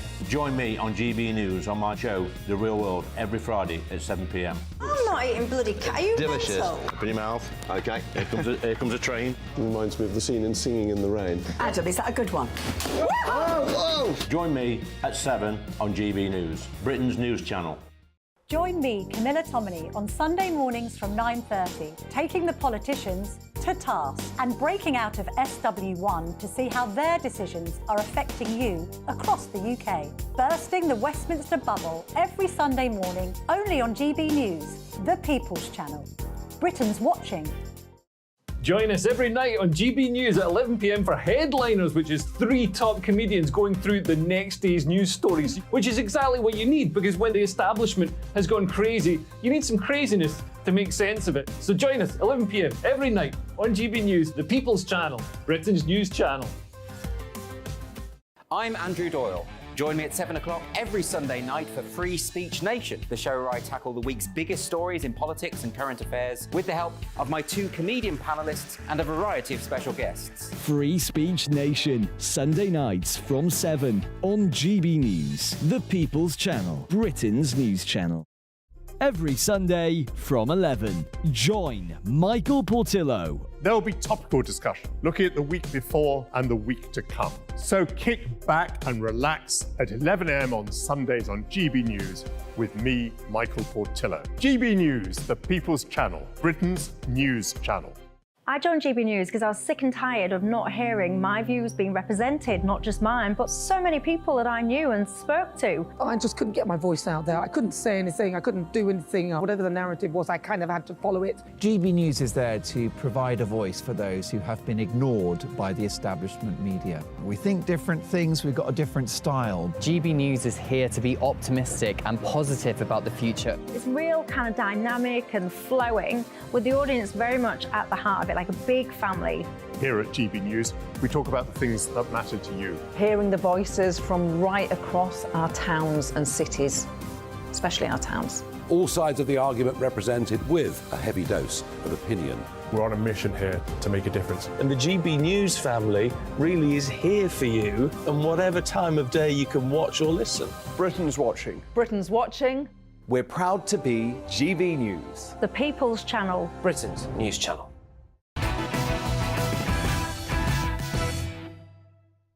Now let's return to tomorrow's news tonight in our Media Buzz. More front pages have just been delivered. Leading the independent Britain's prison crisis, the paper says thousands of the most experienced prison officers have quit, leaving jails vulnerable to control by gangs and increased violence, as we saw with Daniel Khalif potentially escapes as well. Don't make sneaky changes to the pensions triple lock. That's the headline in the Express. A clarion call, really, to the Prime Minister, Rishi Sunak, warning that he must keep his triple lock promise to 12 million pensioners and drop any planned pension changes. Sunak reportedly considering trimming pensions by £75 a year to save the government £600 million. It is important to say, by the way, Angela Rayner would not commit today to Labour keeping the pensions triple lock either. My Superstar panel return now, though. Former Government Cabinet Minister and GB News presenter Esther McVeigh, the Conservative commentator Calvin Robinson, and the best-selling author Rebecca Reed. Now, Scotland is already the drug death capital of Europe under the failing SNP, but the scandal-ridden government is now close to launching so-called drug consumption rooms where users can get high, aided by the state. Scotland's Chief Law Officer, Lord Advocate Dorothy Bain KC, said it would not be in the public interest to punish users of the rooms for possession offences, and they could now appear in Glasgow in just a matter of weeks. The Home Office has already rejected the idea, but studies suggest the rooms can reduce deaths. However, I say to hell with that. Anything but a zero-tolerance policy on drugs will turn Scotland, and it's already heading this way, by the way, into some sort of lawless hellhole like San Francisco, which has quickly become the drugs and homeless capital of America.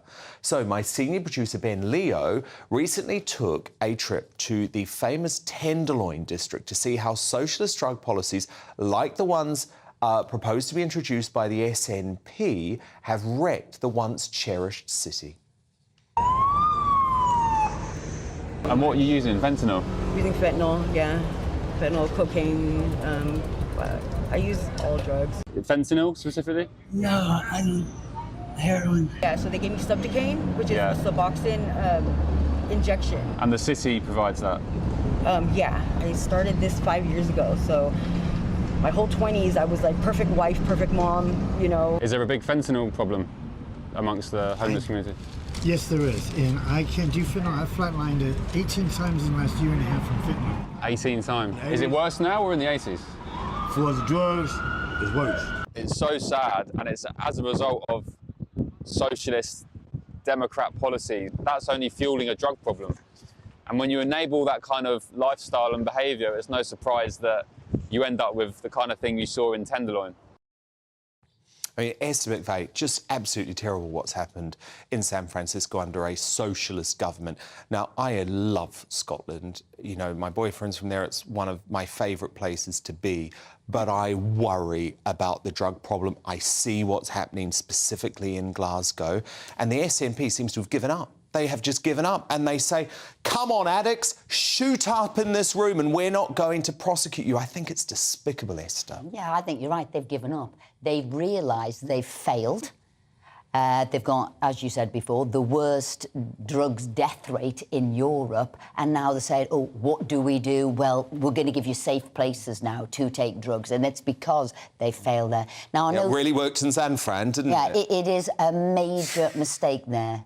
I know different people will say there are different ways maybe to cure drugs. You can either say, let's wean you off and do it medicalised, or you can say there's going cold turkey. Then you die. If you go cold turkey, you die. Well, look. That is incredibly important to be very clear with any addiction. Do you support these rooms, Rebecca? What I support is being very clear on the information that if you have addiction issues... OK, but what about these rooms? What we're doing here is an admission that you failed. So what you're saying is, let's open up and go on a pathway to legalising drugs. And that is what they are doing here. Be under no mistake. They've failed. They've got the worst drug deaths in Europe, and so they're going on a path to legalisation. I agree. Rebecca, drug consumption rooms, what do you think of them? In an ideal world, I would like nobody to try heroin, nobody to be addicted to heroin. However, we know from things like clean needle programmes that if you are going to have a drug addiction issue within any given place, you can either pour vast sums of money into addiction and rehab facilities, and treating addiction is incredibly expensive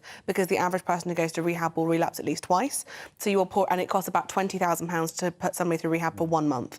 So in order to give people a chance to actually succeed, then you need to put in a vast amount of money. The only other thing you can do is try and get ahead of it and prevent people from getting addicted. I sort of feel I've heard this before with methadone. We were now going to get people off, and we sort of... Methadone. No, we never did, because that sort of became a kind of drug in itself. So I don't think it does work. I don't think Calvin, this what do you think is of drug consumption rooms sanctioned by the SNP? I think this idea is awful. It's legalised druggy dens, and if there is a crime, then people should be punished for breaking that law, not encouraged to do it within certain rooms. Absolutely. But then when you put them in prison, either you have to put them on methadone, which is them still being an addict, I'm in favour of your other solution, which is going to the prevention of the crime and getting the drugs off the street in the first place. And what this does is the reverse. It essentially gets more drugs and increases crime. And, you know, you pointed at San Francisco. That clip, I used to live there on that street in the Tenderloin. The Twitter HQ is exactly opposite where Ben Leo was filming. Like, this is a normal area. And the whole of that city has become degenerate and debauched because it's been like that for 20 years. It's got a lot worse. And I was there. I lived there in 2011. It's got a lot worse in the last 10 years. So my question is, where are you going to put these drug rooms? Who's allowed to go to them? How many are you going to have? And if you're a drug dealer, you're going to find that you've got people who can go into those rooms and buy you drugs. Whenever we see liberalisation like this, we see the increase in drug use and increase in crime. This is not about giving... It's not a party. This is a medicalised system. This is like supervised self-harm that some mental health hospitals You're condoning it and overseeing it is what you're doing. You're trying to stop people from dying. Now, look, sticking with our broken healthcare system, top TV presenter Ryland Clark was left frustrated yesterday after being held in a telephone queue for hours, only to be told there was nothing the NHS could do for his mum, Linda, who recently suffered a horrific fall on holiday in Spain. Describing the NHS as being on its knees, the presenter revealed that he tried to get private help for his mum before turning to our failing state healthcare service. But predictably, with the NHS worshipped as some sort of cult-like religion, Ryland was quickly trolled for his honest assessment. But, Calvin, I think this really troubled me because Ryland Clark shouldn't have been trolled for calling out the NHS and also for saying, actually, I'm going to help the NHS by going private. I think he should be celebrated for that, but he was absolutely hammered online. Because it's the religion of the NHS, isn't it? It's the national religion. If you can support your family without relying on the state, you should do so. If you can afford private medical health care, you should pay for it. All of us should. I think, in fact, the NHS probably should be means tested at this point, because it's a safety net for people who can't afford it, so that people don't fall through the cracks in our country, so that no one goes without health care. Esther, the thing that was so shocking with the case of Ryland Clark, this is a guy who openly admits, I have the money to help my mum, I'm happy to go private, he's an intelligent guy, and he was absolutely desperate. And this is what's happening to people in this country every single day, because the NHS is letting them down. I went on Twitter to see what he had said, and I couldn't believe what people are trolling him. He explained it clearly. I believe in choice. It is there. He's chosen to do that. And as you said, him coming off the NHS list has allowed somebody to go on. But the thing is, we've got striking doctors now, junior doctors demanding a 35% pay increase. They've put hundreds of thousands of more people on a queue and wasted £1 billion of the government's funds. No, it's wrong. And that's why somebody like him has said, I'm going to pay for my mum. And why shouldn't he, Rebecca? I think there's a big difference when somebody like Ryland does it, and I love Ryland. I think it's perfectly reasonable, and I completely see why he does it. I think it's irrational to get angry with someone like him. I understand why people get angry when politicians do it, because if it's somebody who's in a position who should be influencing things, who's working better, and just goes, not my problem, I'll step out, Same thing with Rishi Sunak's children going to private school. I can really see why people are angry about that, because it's like... Well, with that specific example, because you are part of a party that's created a system that you think is not good enough for your own children. Well done, great job.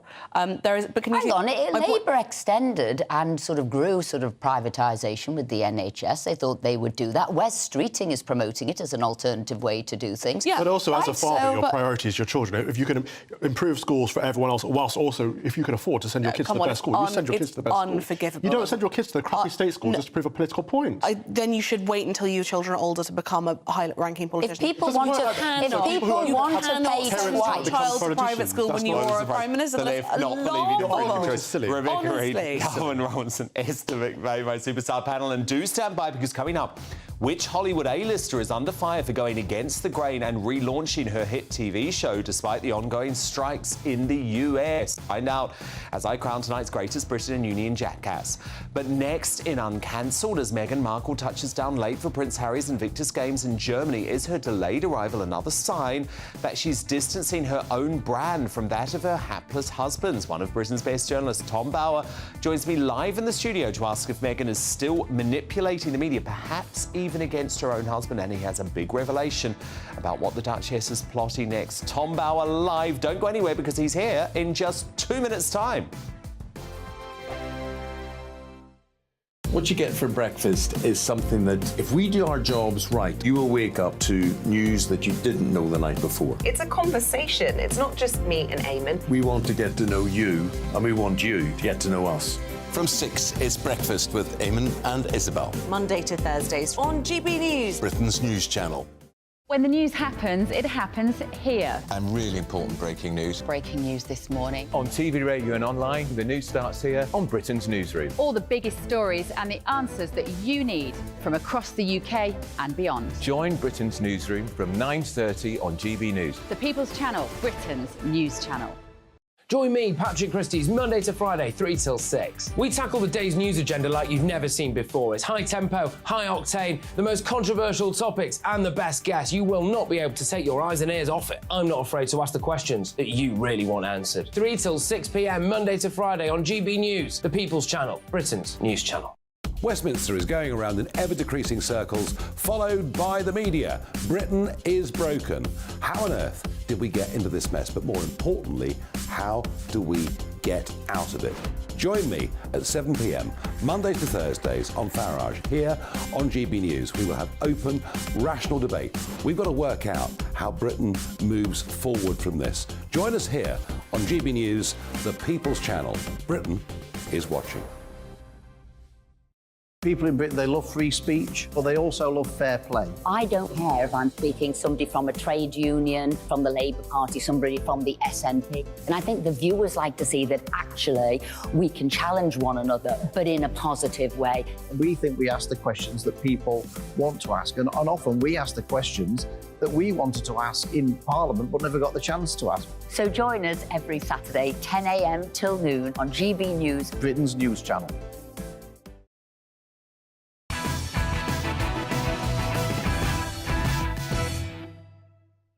It's time now for Uncancelled. And this is where Britain's top commentators speak out on controversial issues without the fear of the cancel culture sweeping the rest of the media. And the Princess of Wales today broke free of usual dull royal engagements to visit Highdown Prison in Surrey, where she met inmates who are receiving addiction support as part of her role as the patron of the charity Ford Trust. Meanwhile, Meghan Markle touched down in Dusseldorf earlier this evening to link up with Harry for the Invictus Games, and she appeared alongside her husband on stage, making an off-the-cuff speech apologising for being, quote, late to the party. But according to a bombshell Daily Mail column by Alison Boshoff, the rare joint appearance from the Sussexes comes as they plot a separation of their personal brands. She reports the Duchess wants to escape Harry's victim narrative and, quote, lead with love, while the Prince focuses on being seen as a global philanthropist. So who's winning in the royal PR battle between Kate and Meghan? To discuss this now, I'm delighted to welcome back to the show distinguished royal author Tom Bauer. And Tom, you have exclusive information on what you think Meghan's next move is. Well, my view is that she is writing her memoirs and that the rest of this... Oh, no. Well, it's going to be a huge money spinner. And all this, what we've seen this last week, is absolute media manipulation of the most extraordinary kind. First of all, this dancing at the Beyoncé concert, which was clearly all set up to film her hugging Harry. That was all phony. And then Harry knocking the media for not being nice to the Afghan victims, which was completely untrue. Harry's outrageous entry to the St George's Chapel just when the Cambridges were doing their service for remembrance of the late Queen. But I thought tonight this was really ridiculous. There was Harry doing really good stuff with the Victors' Games, but playing on these poor victims of war to somehow promote himself in Dusseldorf, which was absolutely, I thought, pretty nauseating. And for her, Meghan, to pretend that she was late because she had to give her children milkshakes was just ludicrous. I mean, this is a woman who talked tonight about the importance of family. The importance of family. From Meghan Markle, who did her best to destroy the royal family, who ignores her own father, who talks about we've got to look after victims and leaves her father in Mexico with a stroke and doesn't visit him, and talks about family values. These are two real imposters. And what is really annoying is that we shouldn't have to in any way admire what they're doing in Dusseldorf, because they have wrecked with all their lies. The lies on Oprah Winfrey, the lies in Spare, the lies that Harry said in his interviews about his father and his brother. And he comes to England, makes no attempt to visit his father or brother, makes no attempt to apologise for his past behaviour. Meghan carries on her lies and all the rest of it. And it really is shocking that we in any way afford them any respect even whatsoever. though the Invictus Games is a great cause, and it used to be a brilliant thing, actually, because their behaviour is so, well, it's contemptible, really. We shouldn't give the Invictus Games. Well, we should give the Invictus in because the participants and the idea was brilliant, and it is being run very, very well, not by Harry, but by the administrators, and it is terrific for the contestants. I'm all for that. But the Sussexes are using it for their own promotion, and that is what's so nauseating, because in the end, of course, Alison Boshoff was right. They are looking for a new brand. They're trying to separate their brands. Well, they're desperate. What's interesting is they haven't got a platform anymore. No magazine is going to interview Meghan Markle anymore. Spotify and Netflix are not going to commission them to do more reports. So they're desperate for somehow to be seen. And they're using the Invictus Games as their platform for promotion. And what must be so difficult for them, Tom, is that things are just working out brilliantly for the Prince and Princess of Wales. I mean, you've got William's trip coming up. And talk to me about this visit. This was quite bold, wasn't it? It was bold, but she looks terrific, Kate. And she's intelligent, and she is so convincing and sincere. And we're very, very lucky to have her. And we're very lucky that Meghan isn't here anymore, in my view, because she really poisoned the atmosphere. Yeah. So there we are. We're caught between the rock and a hard place in this, but it's not a good view from Dusseldorf. But what I like about Kate is she's taking these risks, but she's doing it in a very sensible manner, always connected to important issues, and she shares just enough of herself. So we obviously saw her at the weekend on the rugby podcast having a bit of a laugh with her husband, but it's not sharing deep, dark secrets. It's teasing him for pretending that he's good at rugby. And today she had her hand wrapped up, and we learned that it's because she's had a little injury on her trampoline. So she shares just enough without being uncouth, I guess, in the way that Harry and Meghan are. Oh, absolutely. I mean, she is a star performer and a star person, and we're very lucky. And the King is very lucky, because King Charles, at the moment, in my view, is going through a doldrums. I don't know if he can pull himself out of it. I think he's not having a great run on his first anniversary. But everything is saved by Kate and her husband. That's the truth. And William's obviously got his trip to New York as well. And it's very important. And what's interesting is he is so popular in America. And Harry and Meghan... popular than Harry and Meghan. Much more popular. May long last. I mean, William, now the most, at this point in time, the most respected public figure in America, bar none. And in Britain as well, probably. Yeah, it's fascinating. Pretty good. Tom Bauer, brilliant to see you. Thank you so much. We'll talk next week. But it's time now to reveal tonight's Greatest Britain and Uni and Jackass. My superstar panel return, Esther McVeigh. Who's your nominee for tonight's Greatest Britain? It has to be B&M and Poundland for saving 122 Wilko shops, and that is saving 3,200 jobs. the staff there, the families, the local communities, yes, they've got my vote. Oh yeah, that is right? news for those poor staff of Stir it up. That goes out to them. Calvin Robinson, your nominee. Suella Braverman MP, because she won a victory against Jeremy Hunt in this Indian work visas scheme. So great success there. Yeah, because she is determined to bring down legal immigration to the country, which we voted for, by the way. It isn't just stopping the boats, it's also reducing legal immigration. Rebecca Reid, your Greatest Britain nominee. I know you're going to love mine. It's Angela Rayner, who I know you're a huge fan of, because I'm excited to see that she wants to end 0-hours contracts and close the gender pay gap. And also, I'm just generally really impressed by the level of enthusiasm and directness that she's showing. People love 0-hour contracts and there is no gender pay gap, but hey-ho. OK, we can talk about this later. What do you think about the fact that her and Starmer hate each other but are having to pretend that they're best mates? I would love to watch a reality show about it. Yeah, me and I too. think maybe the best way to run a party is to have two people who hate each other at the top if they can work well together, because it's bringing two different sides of the conversation into one place, which we all know is very important. That's why we're all here. I have to say, it sometimes works with TV co-presenters. Not in the case of Esther and Phil, though, right, Esther? Does it not depend on the day, Esther? He's your hubby, so you have to get on with it. Look, I'm going to go with Superwoman Suella for actually having some conservative principles. I know that's a bizarre thing to say, but sometimes, Calvin Robinson, I genuinely wonder if she is now. I know Liz Truss says she was the only Conservative in the room, and sometimes I wonder when it comes to this cabinet if Suella Braverman is the only Conservative. She's the last Conservative, yeah. Esther McVey, who is your Union Jackass nominee? It has to be the SNP for introducing drug consumption rules. This really is about their complete failure of their drugs policy. They've got the highest death rate for drugs in Europe. It's under the pretense of helping people on drugs. It is a big mistake. It's a path to legalising drugs. And what did you call them, Calvin? Druggy... Legalised druggy dens. Legalised druggy dens, yeah, that's what it is. I like that. Calvin Robinson, your Union Jackass nominee, please. From a Conservative MP to a Liberal MP, Gillian Keegan, for not publishing the findings of her gender review. I hate when they do this, kicking the can down the road. We'll do a review and then we won't show the findings for the review because it turned up things we don't like. So is this about what the guidelines are going to be for schools in terms of students who are... Absolutely. Schools are peddling queer theory, gender theory, as well as all the other stuff. It looks like there's going to be another capitulation by the government, right? Sorry? It looks like there's going to be another capitulation by the government. Indeed. The government's not going to act on it because they're not going to reveal the findings of the review. So the whole thing was pointless. Rebecca Reid, your Union Jackass nominee. Mine is American actress Drew Barrymore, who has a talk show, and she is, per her talk show, back on air without using any writers because of the writer's strike in America. It's effectively crossing the picket lines, and she's one of the only people who's done it.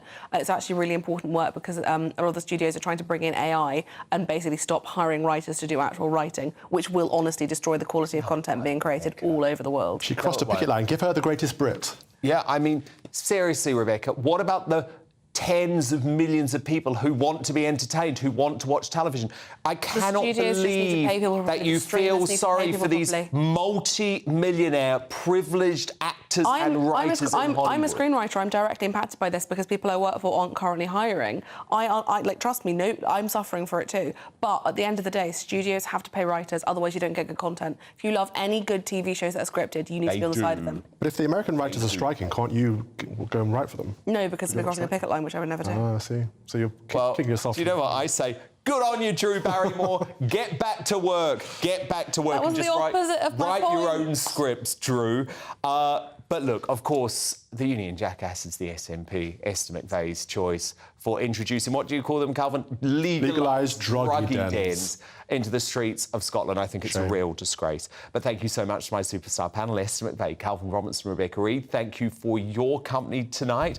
I'm back tomorrow night with Lee Anderson, Jim Davidson and Angela Evan. Headliners next. Good night. The temperature's rising. Boxed Solar, proud sponsors of weather on GB News. Good evening, welcome to your latest GB News weather update from the Met Office. Now, it'll be feeling much more like autumn across the UK to start tomorrow morning, but it'll stay cloudy and milder across the southeast. That's because the milder air is being more confined to the southeast as this front has cleared eastwards across the country throughout today. It's brought quite a lot of heavy rain, and that rain will continue across southeastern areas through this evening. Continued risk of thunderstorms until around 8 or 9 o'clock. But then behind that, we get a lot of cloud across the southeast, some rain and drizzle still over the hills and the coast, but many areas seeing clear and dry weather across the rest of the UK, and it will feel much chillier tonight than recently. A touch of frost is possible tomorrow morning in any sheltered Scottish glens. A good deal of sunshine to start the day across the bulk of the country. However, the cloud will thicken through the day, particularly across the northwest, and also elsewhere we'll get some fair weather cloud bubbling up. But in the northwest, we'll see some rain arriving as well. And the temperatures will be a little bit below average for the time of year here. Elsewhere, much closer to the September average, highs of about 18 or 19 degrees. Now, the rain pushes down from Scotland into northern England on Thursday, leaving many parts of northern England and Wales with a damp and cloudy day. Elsewhere, though, drier with a risk of showers in the north. And in the south and east, it will be milder and drier once again. It stays warm across the southeast into the weekend with cooler, fresher weather, more restricted to the north. The temperature's rising. Boxed Solar, proud sponsors of weather on GB News.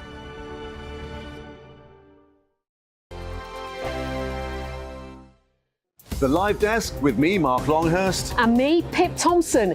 It's here Monday to Friday on GB News. From midday, we'll bring you the news as it breaks, whenever it's happening and wherever it's happening, from across the UK and around the world. Refreshing, feisty, but with a bit of fun too. If it matters to you, we'll have it covered on TV, radio and online. Join the Live Desk on GB News, the People's Channel, Britain's news channel. Weeknights on GB News from 6 p.m. You'll always get drama. Please stop, Michelle. I know, yeah. Please stop. Should I just shut up? Romance. You like me, I like you. There you go. There you are. Well, don't tell anybody.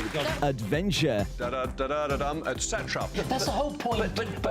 And action. Sergeant Reed, my superstar panel, they're already at it. They're fighting. It's going to be quite a show. Only on GB News, the People's Channel, Britain's news channel. So Jubes and Co, we tackle the issues of the day with real robust debate, both sides of the fence, battling it out with me in the middle with my forthright opinions and views. And often really interesting things happen because you start with a position and then by the end of the debate you find actually, well, I might not have thought about that one. What we need in this country is 2 new political parties. You should maybe think about doing a 2024 calendar. I'm Michelle Dewberry and I'm keeping you company right through until 7 o'clock this evening. GB News, the People's Channel, Britain's watching.